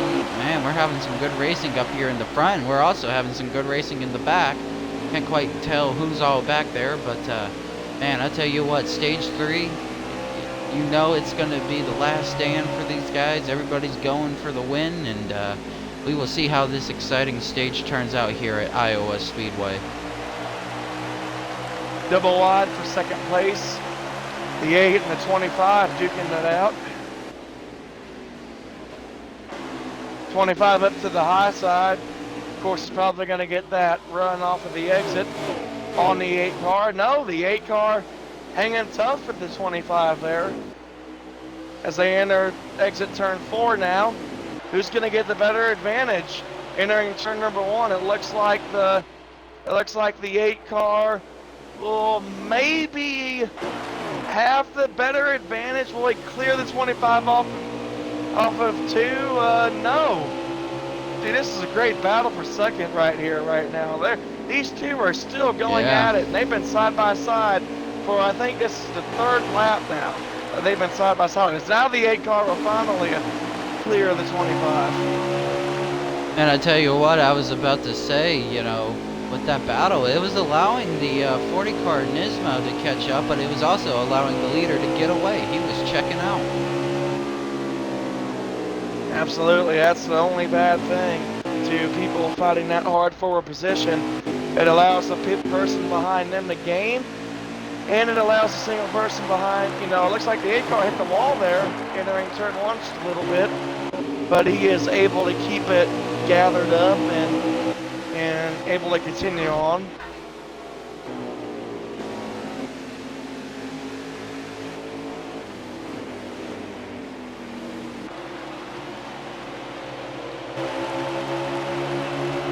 Oh, Arkham, guess what? That 25 car has made its way to the outside of the 8 once again. Extreme Shocks having company. Will he be able Yeah, to? they're battling it out again. battling- Austin they're and battling Shocks hard. here. They're fighting Yeah. hard for that second spot. Well, the 8 car trying to pull up and pull a slide job. Looks like he'll be able to get it. Yeah, it was a slide job. Slide job, yeah. Oh, a little bit of lag coming out of the 8 car, but that's alright, unless it's me.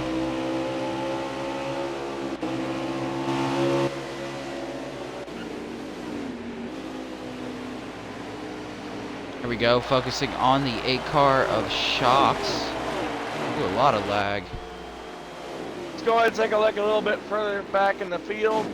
Let's take a look at we'll take a look at KR2210. Not really the night that he's been wanting to have, you know, up to this point at least. He hasn't been around the front, at least as far as I've been able to tell. But, you know, the guy's doing so much that he can right now. And that is one thing that I really took into consideration when, this is a little side note, but when I was filling in for Slide Job back when he was doing that Pro League stuff, and I took over his ride at Chicagoland in the National Series, I knew how important it would have to be to just keep that car in one piece. And honestly, I feel Meanwhile, like we that's got sorry. Meanwhile, we got some cars coming on pit road. As you were speaking of that, a lot of cars on pit road here, making their pit stops. As not quite sure how many laps are left to go, but I think it's going to be a lot here. They're definitely in the long haul for the third stage.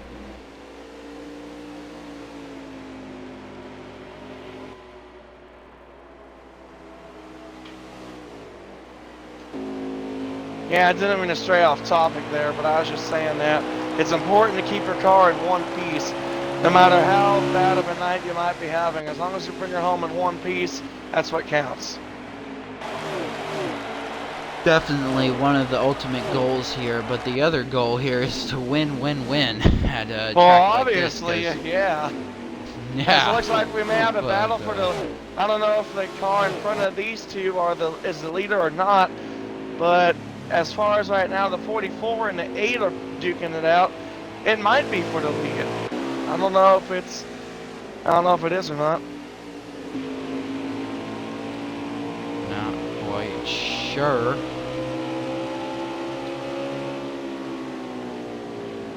Lead check. And the 8 car will make its way on pit road.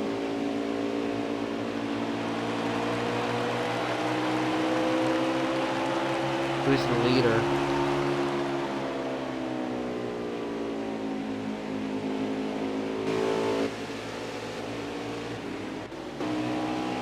Yeah, not quite sure who the leader is, but it will definitely change after they get done with pit strategies or pit stops. Sorry, the pit cycle. Oh, without a Because we have doubt. 100 to go here. Still a long way to go in this race.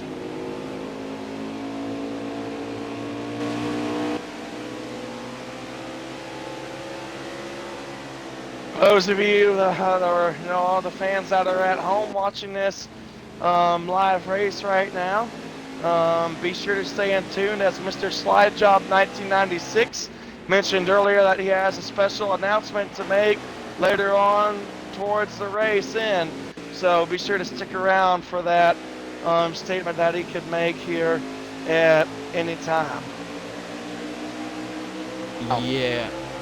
There you go. There it is. There you go. Yeah, I wanted to make the announcement around 100 to go, just because it's an interesting number. We're 150 laps in, so so the special announcement is that one of the goals for this year's version of the league is that we want to get sponsors for the league, and you know, the goal being having a main sponsor for the entire league, and then having a sponsor for each series, and then maybe some smaller sponsors to sponsor race. Well, as of this week, we received and signed a deal for a sponsorship for the National Series. How about that? National Series night. Nice. We got a National Series sponsor.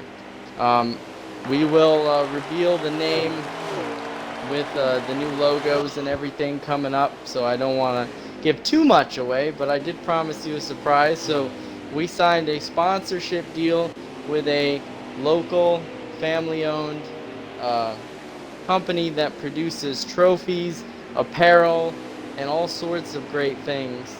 And they have agreed to donate the trophies for our champions this year. So they will donate 3 champions for this upcoming season for those winners. In addition to that, they will be setting us up a online section of their store to get some league apparel for all the drivers. So, you know, they will still have to be purchased by our drivers and fans, but we're getting a heavy discount on them. So what you'd normally pay will be heavily discounted for our drivers as part of the deal. So once or twice a season, drivers and fans such as yourselves will be allowed to go on the website, and we'll provide the link, and you can order shirts, hats, sweatshirts, stickers, all those kinds of things at a discounted price, sponsored by Fast Family Racing League. So be sure to stay tuned for more developing information about that. But you know, we are greatly appreciative of that, and we will be revealing in the coming weeks, once we get the logos and the graphics all set, we'll be revealing the new name of the National Series. So stay tuned for that. Alrighty, ladies and gentlemen, new sponsor for the National Series will be revealed in the next coming weeks. New name for this series, so stay tuned for that. And that's some exciting news. Very exciting news. That is very exciting news. And just a real quick little, I'm going to try to refrain from little side notes here as much as I can, but just a little quick side note here. When I was first introduced to league racing, you know, Mr. Slidejob was the guy that, you know, really introduced me to it first. And, you know, he also inspired me to create my own. Now, I'm so happy for, you know, all these guys. You know, they're out there busting their butts. They're doing what they can. And they're attracting a whole lot of attention in the process. And I'll tell you what, Arkham, and you can fill in on this if you'd like, but I think this league, Fast Family Racing League, I think it's going to really soar to new heights like no other league has done, honestly. Yeah, I think so too. You know, just talking about this league and stuff like that, it's definitely been an honor to work with this league for the time that I have. You know, I remember doing my tryouts to actually race in this league, and I'm racing in it now. But you know, I was doing my tryouts, and I told Sledgejob, I was like, you know, I don't know if I'm going to be a good racer in this league. And he offered me the commentary position, and then this year for the summer league, I asked him, hey, can I try out the truck series? And as of right now, I'm running in the truck series, and I'm pretty pleased with myself. The last 2 races I've finished in the top 15, so definitely, you know, one of the biggest preset leagues on NASCAR Heat 4. Definitely soaring to new heights here. So, you know, when that apparel and stuff comes out, make sure to go check it out. Go buy it. Become, you know, more framed with this league. Show your support. So my question for you, Arkham, is what are you getting first? Oh man, Put I it don't on the know. spotlight. I tell you what. If they have a slide job shirt and hat and everything, or if they have a hat and shirt, you know, that has the league logo, that's probably the first 2 things I'm gonna get. Good choice.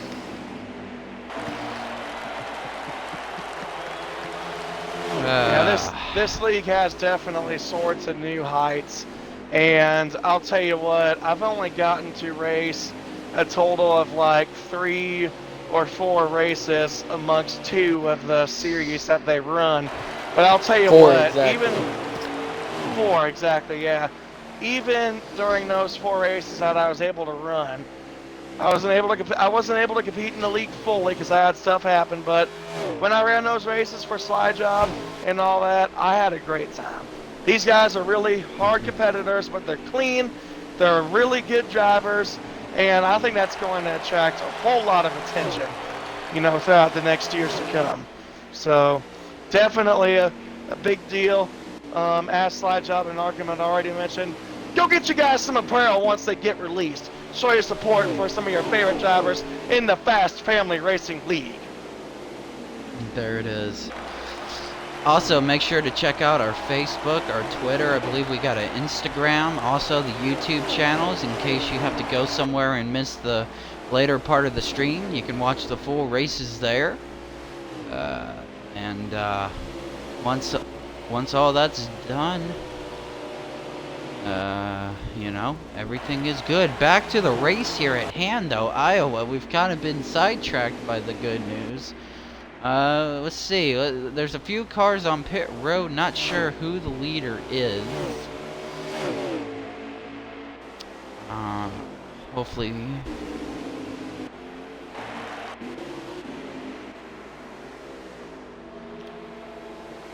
Extreme is your leader. Okay, so Extreme is your leader, coming from Race Control.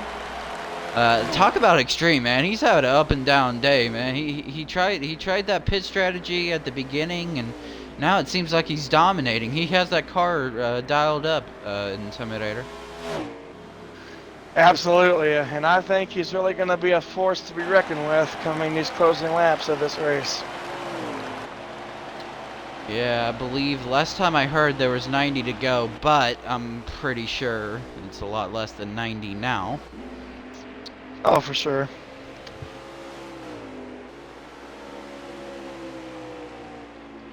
Hey.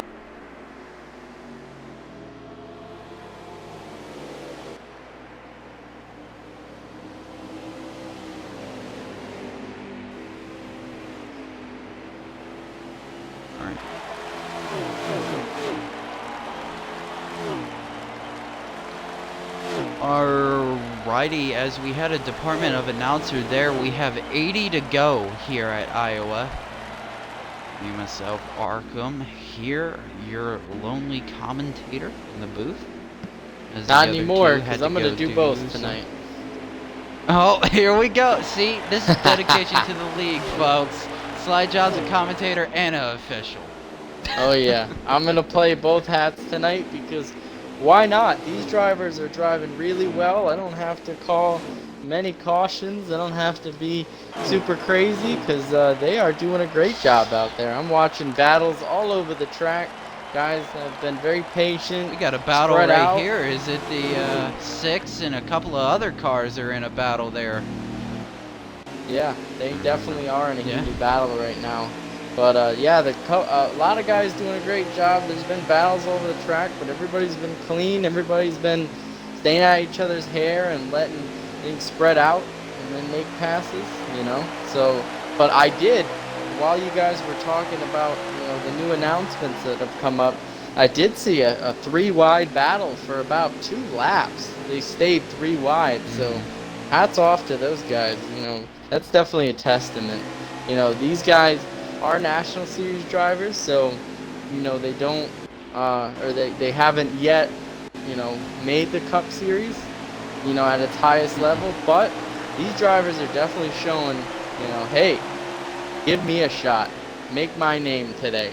They are really showing that some of these guys definitely deserve that spot. So you'll definitely see a lot of these drivers in the coming months here, starting in September, in the Cup Series. So, Yeah, and you can kind of say, Slide Job, that these guys are, if you wouldn't have told me so many times that this is the National Series, man, they're driving like Cup drivers tonight. Yeah, they are. You can tell with the patience and, just the quality of driving. Contact between the 0 and somebody else there, I believe 36. Yeah, those two duking it out right now. Coming into Yeah. turn 1. Yeah, I mean, you know, they are clean and they are patient, but you know, sometimes you get a car in front of you that just will not get away, and sometimes, you know, you gotta make a little contact, maybe a little bump and run. And it looks like the Definitely. Zero did that. The Zero got behind Hatchet Boss. He says, "Listen, Hatchet Boss, I gotta go." Ooh, Good car in old the bump wall and there. run I in don't know who NASCAR. that was. Looked like the 28 Upcountry got a little high and brushed that outside wall, but not too bad. Meanwhile, our leader, I believe, which is still Shock, he's just checked out. Yeah, He's way he's gone. been strong all race as he lapped the 12.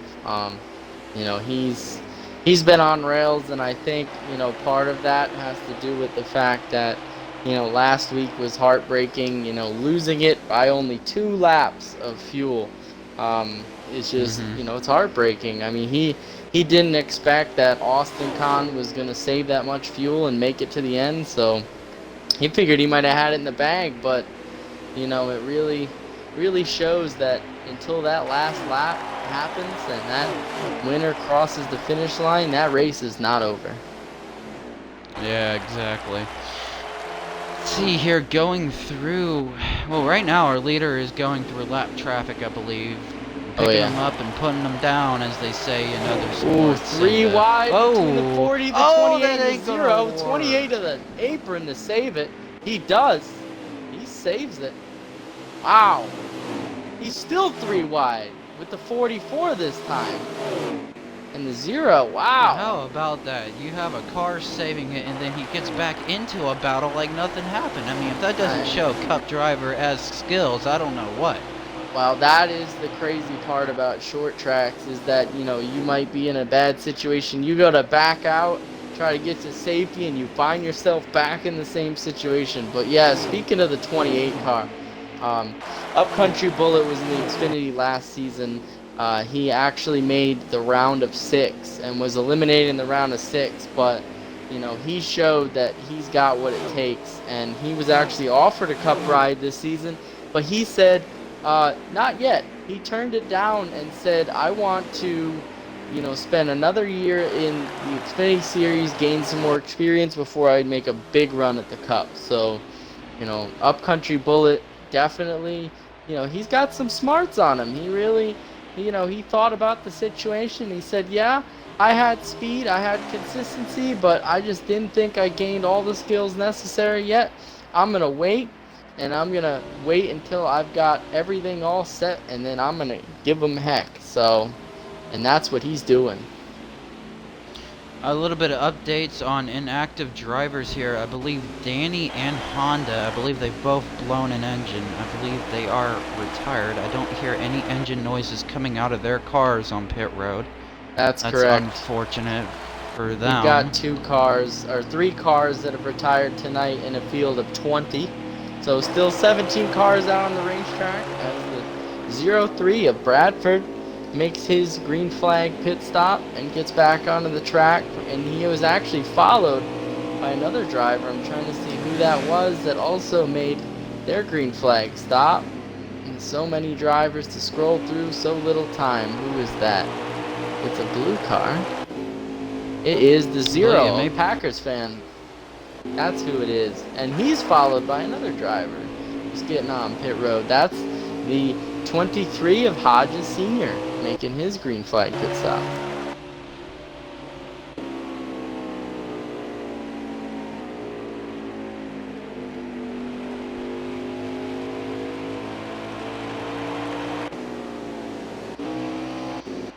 See here, I believe your leader is still the 8 comp. Dang camera angles, hold on a minute. Let me do a double check for you.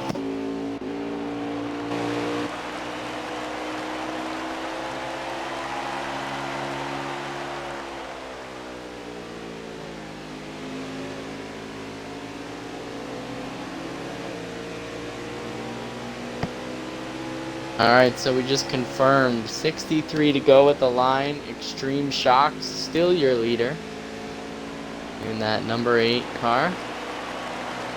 There's a couple of guys making their green flag pit stop. So Arkham, we've seen a couple guys get on pit road. Do you think it's a couple guys off strategy, or you think we're gonna see the main bulk of the field come down in a few laps here? It's really hard to tell. You would have to get into the drivers' minds to find out that answer, but I think it could be partly strategy, or it could be partly, maybe that was their scheduled stop, because you got to remember in the last couple of stages here at the track, people had some wild pit strategies, so maybe the car is just saying, hey man, I can't run anymore, you have to pit now. Yeah, and that is part of Iowa. I've seen sometimes, not me personally, but I've seen a lot of times where drivers have said, man, my car is way too loose, these tires are pretty much cooked, I need to come down pit road, my tires aren't going to blow, I'm not out of fuel, but I need to, or I'm going to lose this thing. So, you get that at Iowa. Not many tracks will do that to you, but I'll tell you what, this one definitely will. It's one of the few tracks that it wears, but it's not really so much the wear, it's that you lose so much control of the car. Well, definitely driver experience. Me racing at Las Vegas last Sunday, I remember in the second stage, my truck was just not taking it. Absolutely. I believe the 8 is coming down pit road, but yeah. But my car was just truck. Sorry, jeez. Was just so loose, and I think it was the tires, man. They were cooked, and I didn't know it. I didn't realize it, and I ended up wrecking myself twice, but still managed to get a top 15 finish. So. Yeah, and sometimes with tracks like this, I've rarely ever heard somebody come here and have absolute zero mistakes. Mistakes are almost inevitable here, but I think the key really is trying to minimize and trying to make the most out of them. So, like, say for example, you misjudge a corner and you hit the wall. Now, you could hit the wall full speed, get loose and spin out and then wreck your car even more. Or B, you hit the wall, you let out of it, get the car straight, and then get back into it. Yeah, you lost a little bit of time, but now you don't have a wrecked engine. So in the long run, sometimes, you gotta make good out of a bad situation, or at least the best of it. And, at a track like this, when mistakes are inevitable, it really comes down to that. But a guy who hasn't made very many mistakes here is this 8 Toyota Extreme Shock. His car looks really clean right now, no damage whatsoever, running out front. I think the only mistake we saw him see in this whole race is that early on pit strategy, trying to pit early. Wide? But, yeah, 3 wide behind him. It's crazy. Guy's still trying to get past, slower cars in a hurry.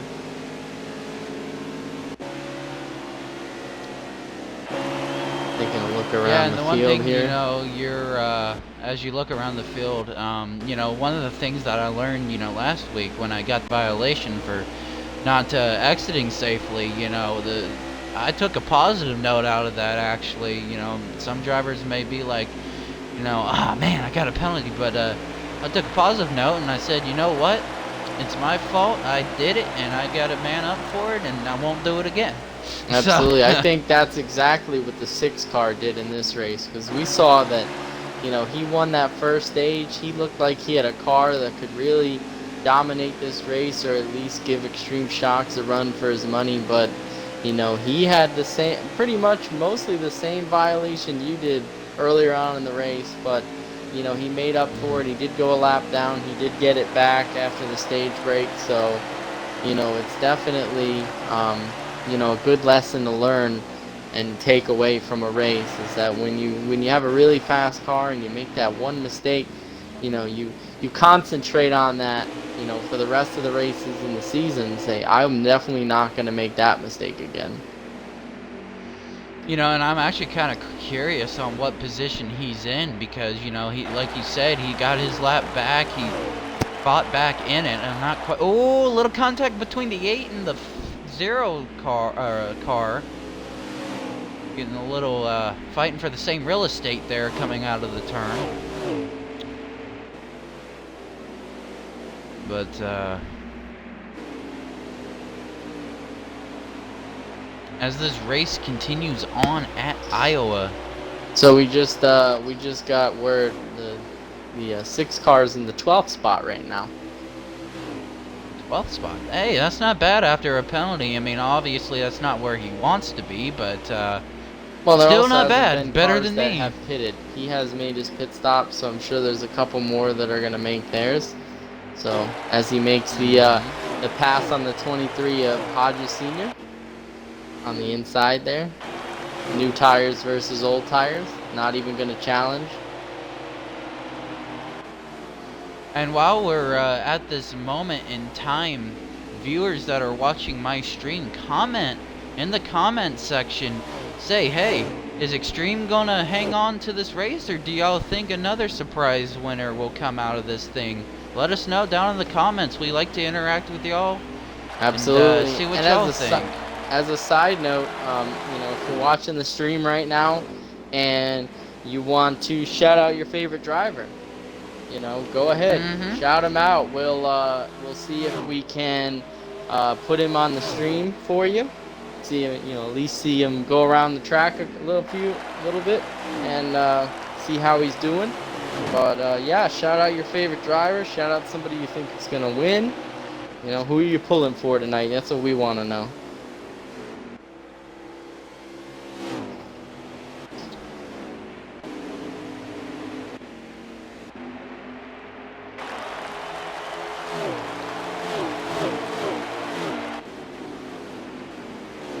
Now, interesting enough, one of the big keys or characteristics of short track racing is lap traffic. It's inevitable, and Extreme Shocks is in a heap of it.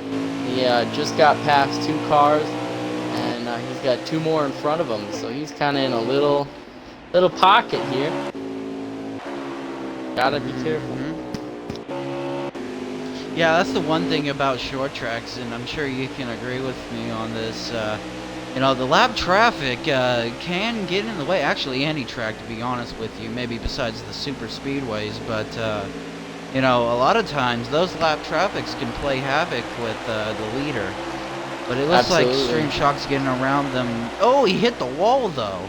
Yeah, a little bit. He looks like he's pushing it to stay in front of the guy behind him. We just got a lap update. We're coming to 43 to go.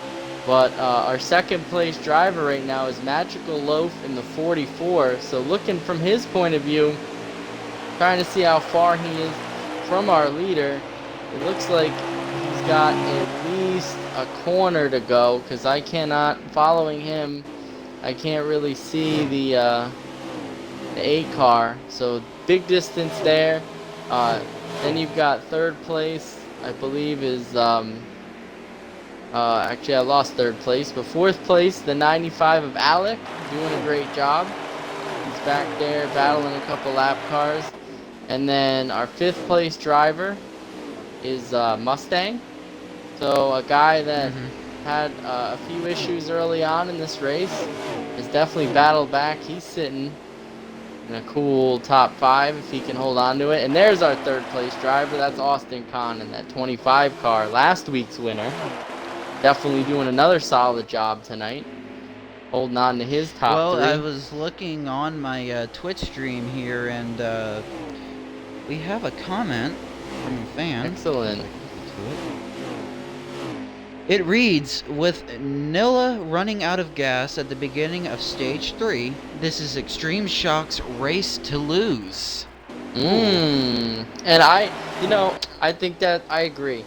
You know, I don't like to say, you know, this early in the race. Well, it's getting later, but you know, with 40 some laps to go, I'll never say this person is gonna win or this is it. But you know, the performance that the 8 cars put on so far, and the distance that he's got between him and Magical Loaf right now, you know, if he makes no mistakes or very minimal mistakes going on for the rest of the race, he gets on and off pit road, and it doesn't become a situation again for him where somebody saves fuel and makes it, you know, I think he's got a great shot, you know, probably the best chance of any of the drivers out here right now. But that being said, the 4 guys behind him, you know, Loaf and Austin, Alec, and Mustang, those 4 guys, a lot of talent between them, a lot of speed, a lot of consistency, a couple newer than others. You know, I think a couple of you have seen Extreme Shocks and Alec participate in a couple races last season towards the end. So a little bit more experience, some new guys like Austin and Mustang, but Austin winning a race, you know. So there's 4 guys that are hungry behind him. So, you know, what will they do? As we hear, there's a flat tire on the back stretch. Let's see who that belongs to. It looks like it happened. Yeah, I believe it's... Nope. It's the... No, it's Hodges. Hodges Sr. The 23. Made his way on pit road just in front of the leader, too. The leader's on pit road as well. But, yeah, how about that, Art? What would have happened there? How would you have felt if you were Extreme Shocks and that 23 car blows the tire right in front of you and takes you out after the performance that he's done? I would be extremely upset. You know, obviously I would know, you know, after the fact that it wasn't Hodges' fault or whatever, but that would have been an epic blow to the race leader, and you know, with that comment still in mind, that would have been a race to lose moment. Absolutely, you know, and that's one of those X factor that we talk about all the time, that, you know, to win a race you got to have just a little bit of luck. And, you know, that's one of those things right there where, you know, it was unpredictable. I mean, you know, here you are leading the race, doing well, and a car, you know, just trying to, you know, it looked like Hodges was going to try to get to pit road. You know, he was trying to run the tires out. And, you know, as we talked about Iowa having so much, you know, tire wear, you know, he was just trying to make it. And he just, it looked like, you know, he did a great job of, you know, keeping off the racetrack, but he barely made it there, but, you know, that could have been worse. As we see, I believe the 8 car still remains in the lead after the pit stop, so definitely still, you know, oh, we got some cars in front of him, though, that don't know where they're going. I believe one went up into the wall. So it's definitely going to get treacherous here at the end of this thing, and you never know, we may get the same story like last week. Maybe Austin or one of the guys behind him can pull a trick out of the old bag and get a little luck. You never know. Well, speaking of guys behind him, some really bad luck for the car that was sitting in second place. Magical Loaf. We were talking about getting on and off pit road cleanly. He went to make his green flag pit stop, spun, and off of 3, wasn't able to get all 4 down on the apron, and to avoid the penalty, he did the smart thing, got back up on the track, did another lap, and then came down correctly. That big mistake there. Now, in that point in time, you know, you got 2 choices there. You got either take the penalty and get on pit road, get your service, but have to get a pass through. But the other thing was, you know, going around another lap and pitting again. So definitely, you know, your thoughts on that? That was a smart move on his part to not get the penalty. Absolutely. Yeah, because here's the thing: you go down pit road once to pit, you know, and that, you know, it eats a big chunk, maybe 45 seconds, to get from the commitment line to the end of pit road, right? But then if you have to do that again, you're losing another 45 seconds. Whereas, you know, if you miss pit road, you get back on the racetrack, you lose maybe 5 seconds because you spun there, but you did another full speed lap, and then you only go down that pit road 1 time versus 2. That's going to save you around 40 to 35 seconds of time, which in this track is more than a lap. So, you know, a lap is about 26, 27 seconds. So, you know, you could easily save yourself from going a lap down by making the best out of a bad situation. And that's what I'm talking about. There's a driver that, you know, has some race smarts, and he almost got himself in a really bad situation, but made the best of it. And that's why, you know, he's been running the top 5 all night, just because of, you know, his decision making.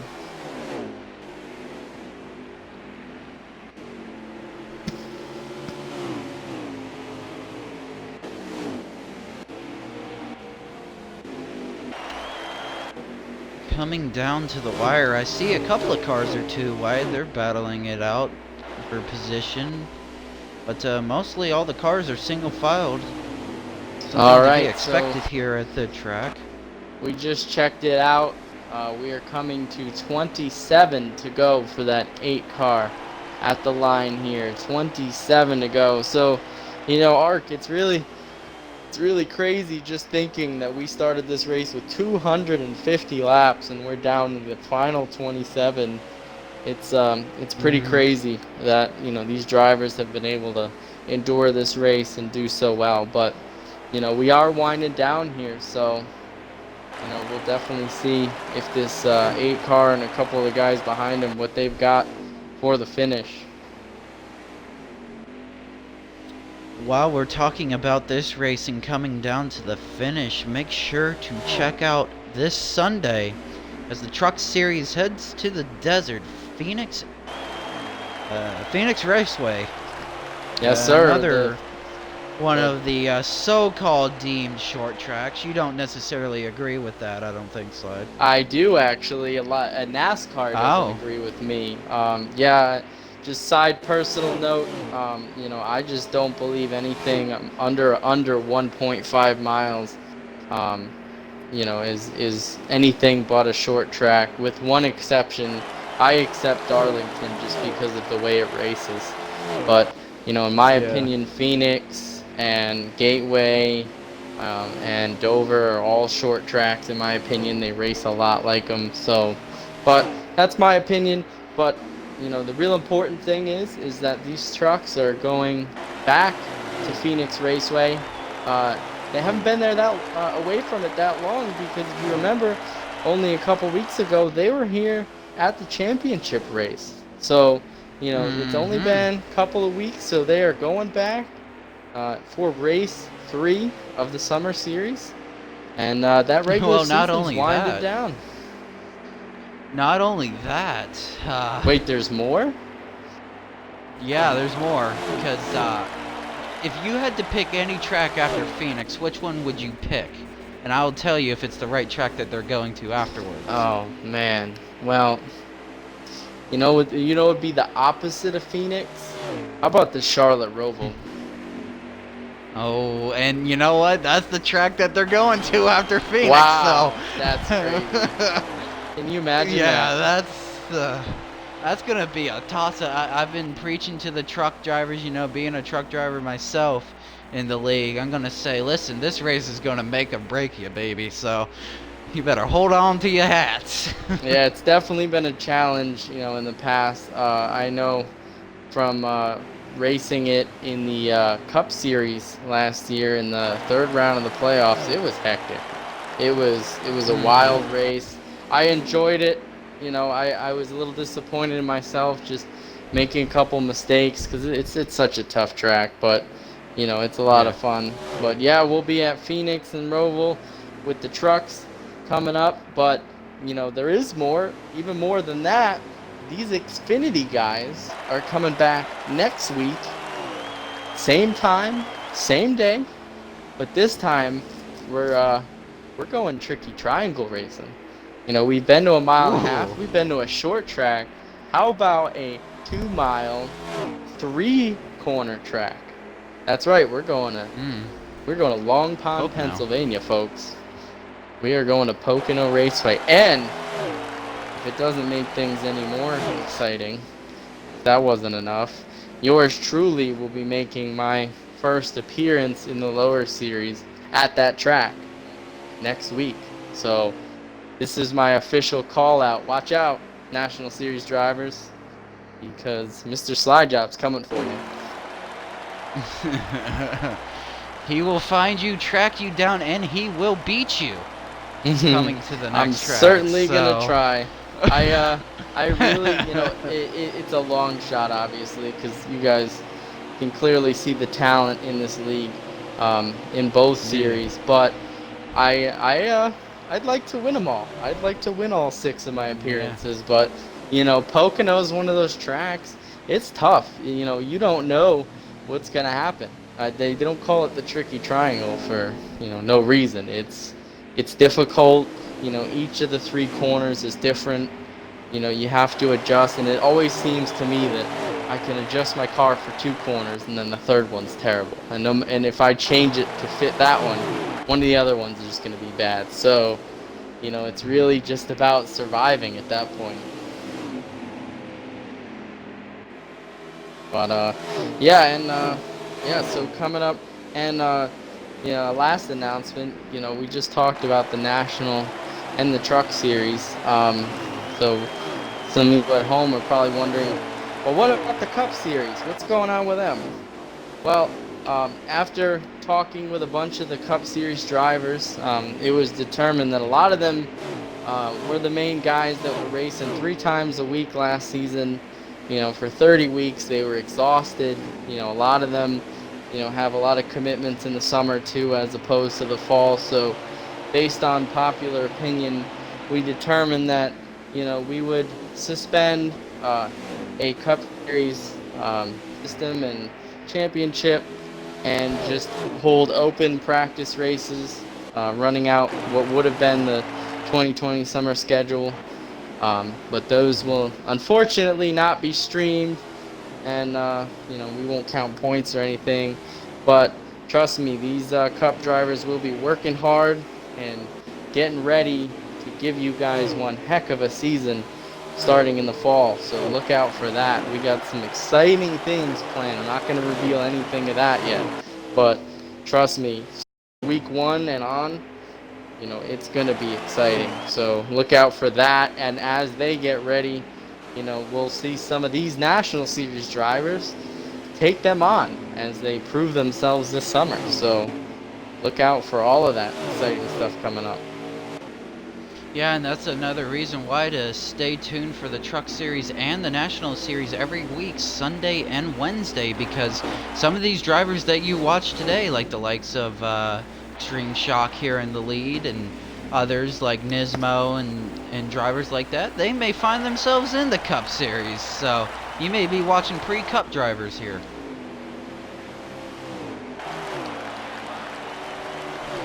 Alrighty, I believe we are coming down to the last remaining laps. Not sure. Hopefully we can get a check on that. Thank you, viewers, for staying tuned to this race. Definitely shows your support. Alright, so we just got word. Extreme Shocks is your leader with 10 to go at the line here. So we are winding down in the final 10 laps of the 250 lap race at Iowa. 10 laps to go. Actually, recent development, we've got a battle here, Art, because you see that 25 car in front of the 8 of Austin? Yeah. He is your leader. Oh, wow. So doesn't that make it exciting? Your last week winner battling with the 8, but it looks like the 8's going on the inside of the 25, and the 8 resumes the lead. I believe 25 is pitting. Yeah, that was the 25 of Austin that stayed out with the 8 a lap down, actually. So the 8 still hasn't cycled out to the lead, but here is almost, same song, second verse, Art. Will Austin try to pull some strategy moves to stay in front of this 8 of Extreme and possibly rob him of another win? Well, we'll see here. I believe Austin is still in the pits, but I believe he's coming out. I think he's coming out. Finished his pit stop. I don't know. It looks like the 8 car has gotten by as he's now coming down the middle of the backstretch, headed into turn 3. This is going to be close because I think the 8 is on the lead lap but hasn't caught Austin yet. I'll check on that though. No. We'll see.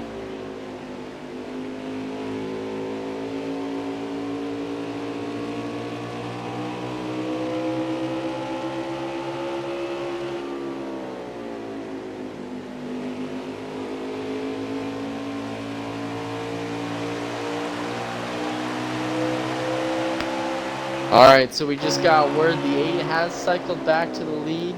He just hit 5 to go at the line. So he has cycled back to the lead. No strategy has beaten him today so far. But he's still got to put together 4 1/4 more laps without mistake.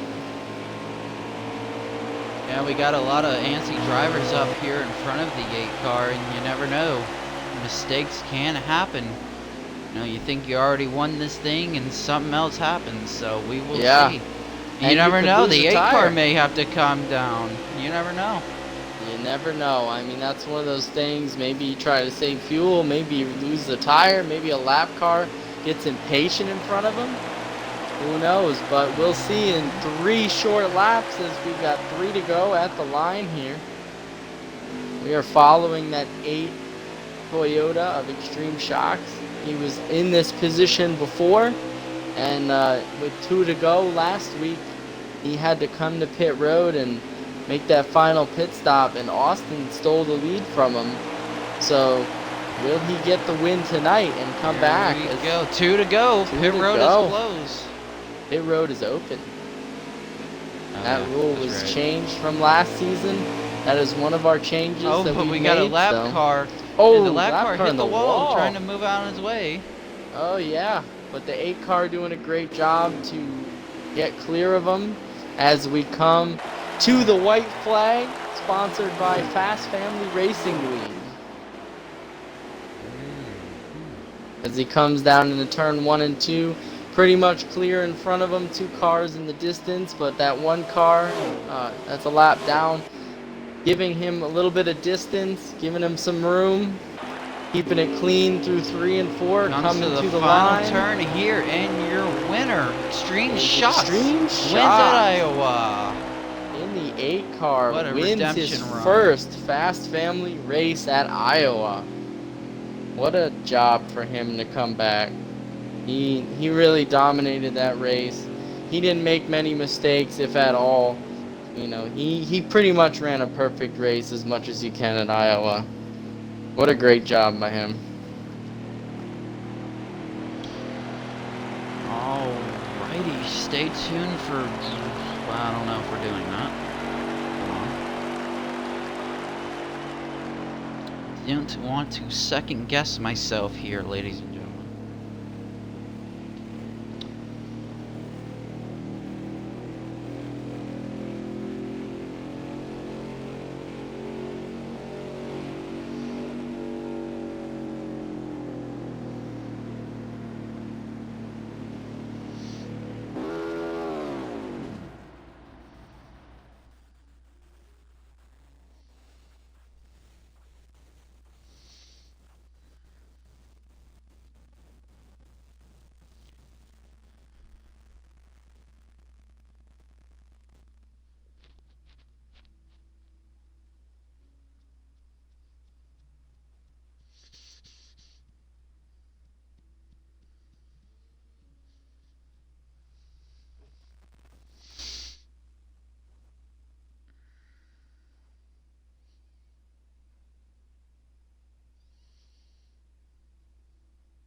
All right, we're going to get interviews underway here.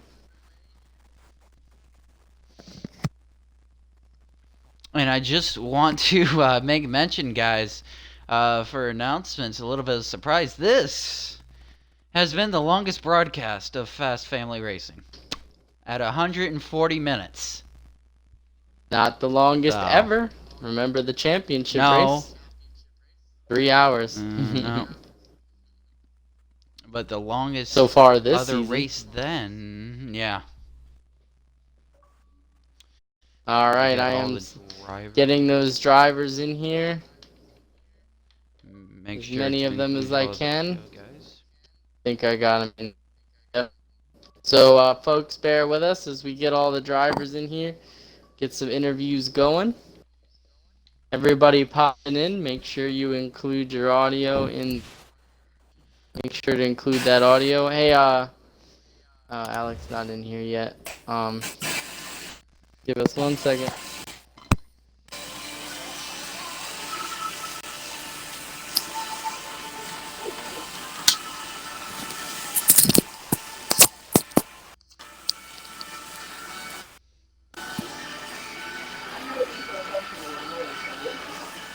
we're just getting set here, getting everybody in here.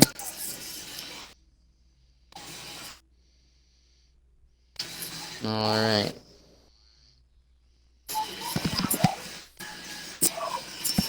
All right, I am getting the race results here for us. All right, we are gonna start with. Everybody got their audio included. All right, we're gonna start with Teehee, 17th place. So Teehee, you definitely had a rough day today. You finished 56 laps down. You probably had some mechanical failures, had to go to the garage, come back, but yet you finished the race. So tell us how it went. Yeah, I was doing pretty good. I got a few people. I started in like 11th or 12th or 13th or something like that. And I started 11th because I was 12th after you, before you left.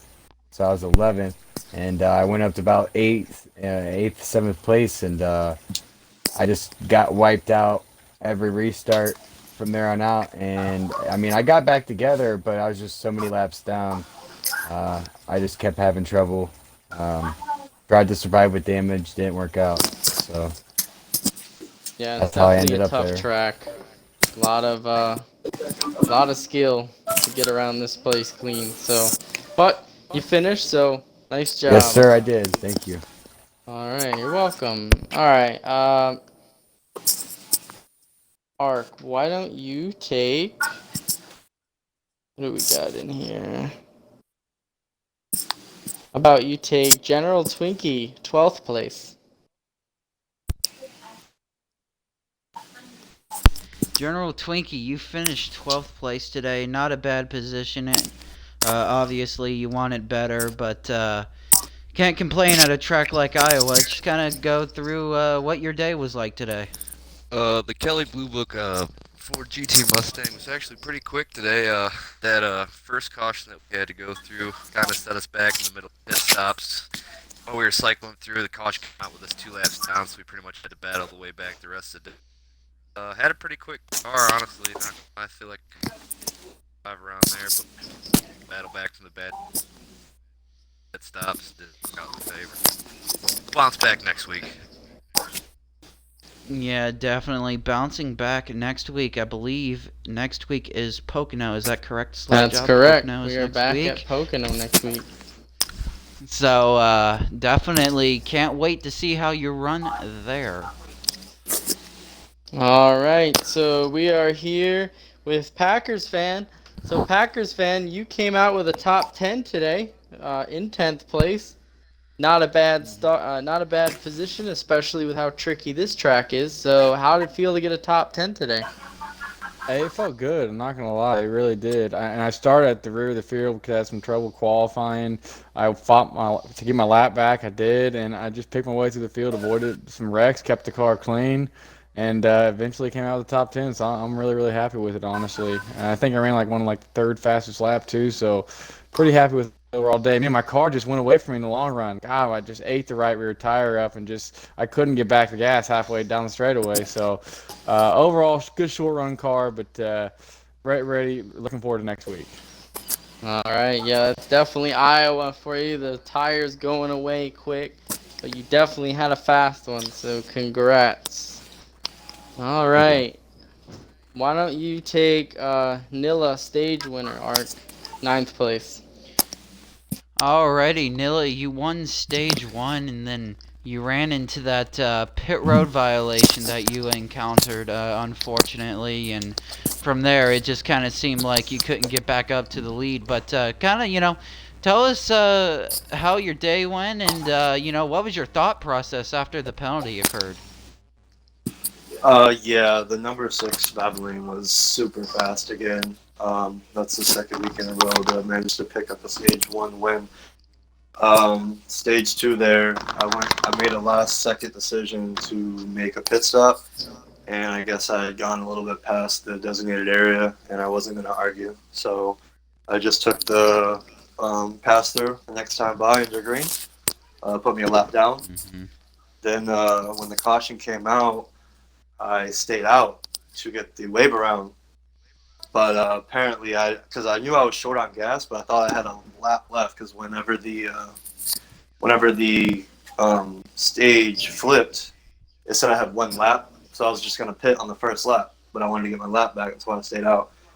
And then that didn't work out. I ran out of gas before I could get there. Ended up 3 laps down, and after that, honestly, to come away with a 9th place finish is a miracle. So, 2 weeks in a row.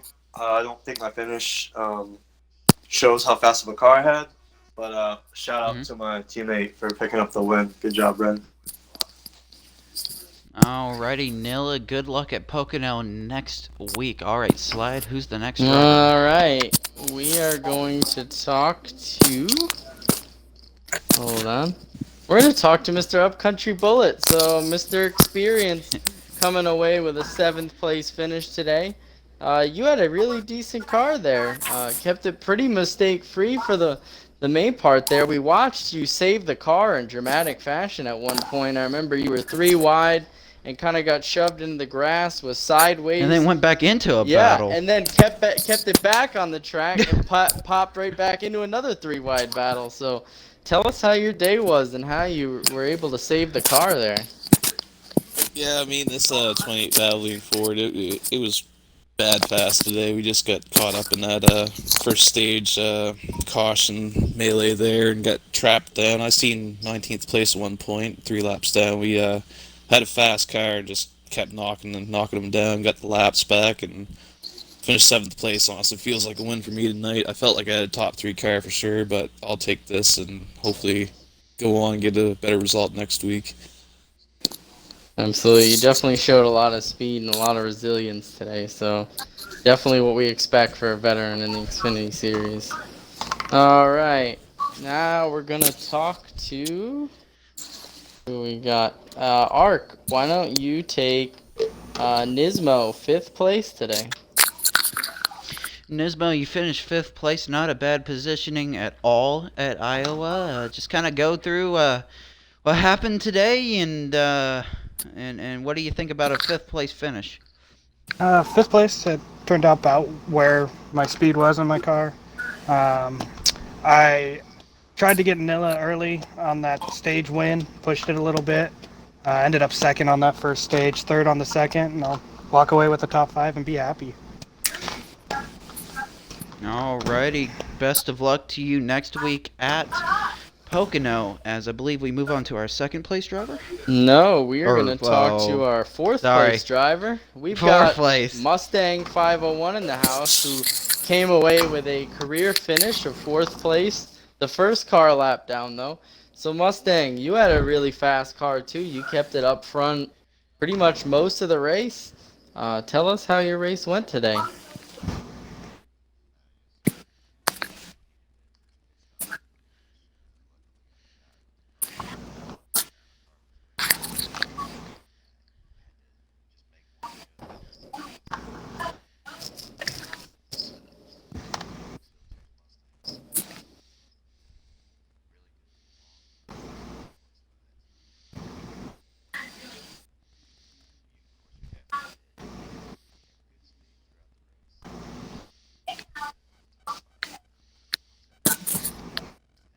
Absolutely, it almost feels like a win, doesn't it? Alright. Ark, why don't you take 3rd place, the Magical Loaf, last person on the lead lap? Alrighty, Magical Loaf being the last person on the lead lap. I saw you, I was watching you during the commentary session. You got into a lot of battles. It seemed like your car was really good today, and your positioning showed it. So how did your day go, and what did you think about your car today? Oh, it was very complicated how my day went. I was really fast on restarts, took the lead most of the time, but kept on getting in trouble, ended up like 2 laps down, had to take a wave around, and eventually 2 free passes, got back on the lead lap and my car just showed how I did that. Just fast all the race. I got a big slide late in the race, lost 2nd place, but glad to get that top 3. Yeah, definitely. And best of luck to you next week, Magical Loaf, at Pocono. All right, we are here with our winner from last week, Austin Kahn. He won last week at Las Vegas. He comes back and shows his hand again, finishes with another top 2 finish. Not a win today, but second place definitely feels like a win here at a tough track like Iowa. So, Austin, tell us how your day went and tell us what you could have done to get that win. Honestly, it was just a lot less eventful than last week. I pretty much ran second, third, fourth. I had to start at the back because I disconnected I got disconnected during qualifying, but I just slowly worked my way up. Me and Nismo actually both got real lucky on that first caution, and we ended up in the top 4 as most cars were lapped down, and then I kind of just stayed between second and fourth the rest of the race. I don't know that anybody could have done anything to catch Extreme. He had the right strategy with short pitting. Came out with fresh tires, and essentially those first 3 laps, every time he came out of the pits, gained several seconds. So just did the best we could. So I'm glad with second place. So we saw you pit towards the end of that race, just a few laps short there.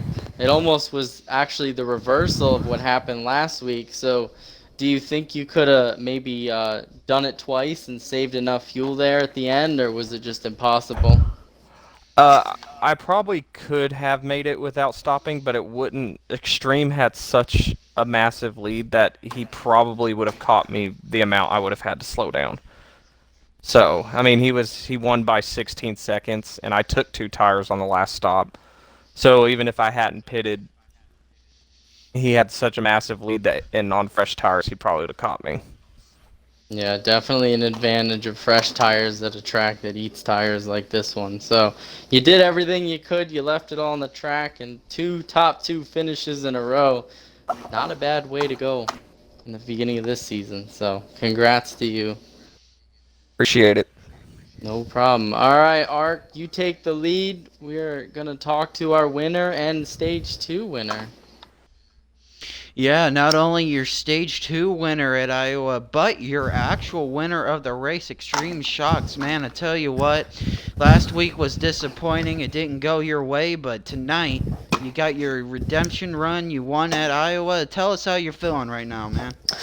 Feeling amazing, man. I knew after the disappointing finish last week, I really wanted to go into this week with a little redemption, hoping to show how fast we really were. I mean, I knew coming into the night that we were going to be really fast, and got a little lack of communication in the stage 1 and didn't end up pitting, but we worked our way back and, just made our way to the front and led the rest of the way.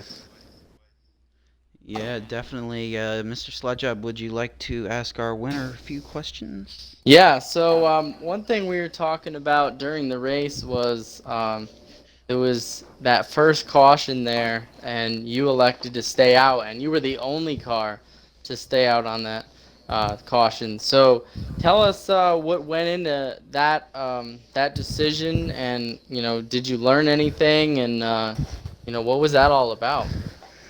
Yeah, I had a little lack of communication with my team, and I didn't quite exactly hear if the pits were open or not. And I didn't know if he said they were closed or they were open. And I was trying to see what everyone else was doing behind me. By the time they pitted, I was too far in front. And I mean, I was hoping for a caution to, maybe pit again and save some of my track position, but was on a different strategy. And it looked like it might have worked out there if it went green at the end of the first stage. Maybe we could have got like a top 5 there, but a caution came out, so we just had to fight for what we could get at the end of stage 1.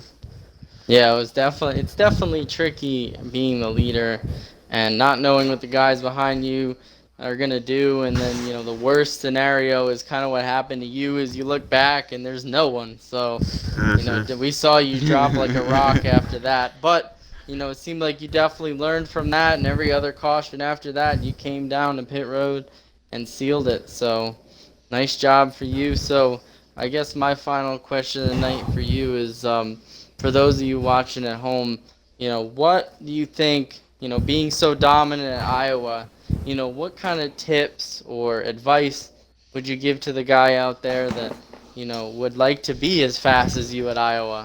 What would you say to them? The whole race I was hugging the bottom line. I felt like the bottom line, as the run went on, was really the fastest way around the track.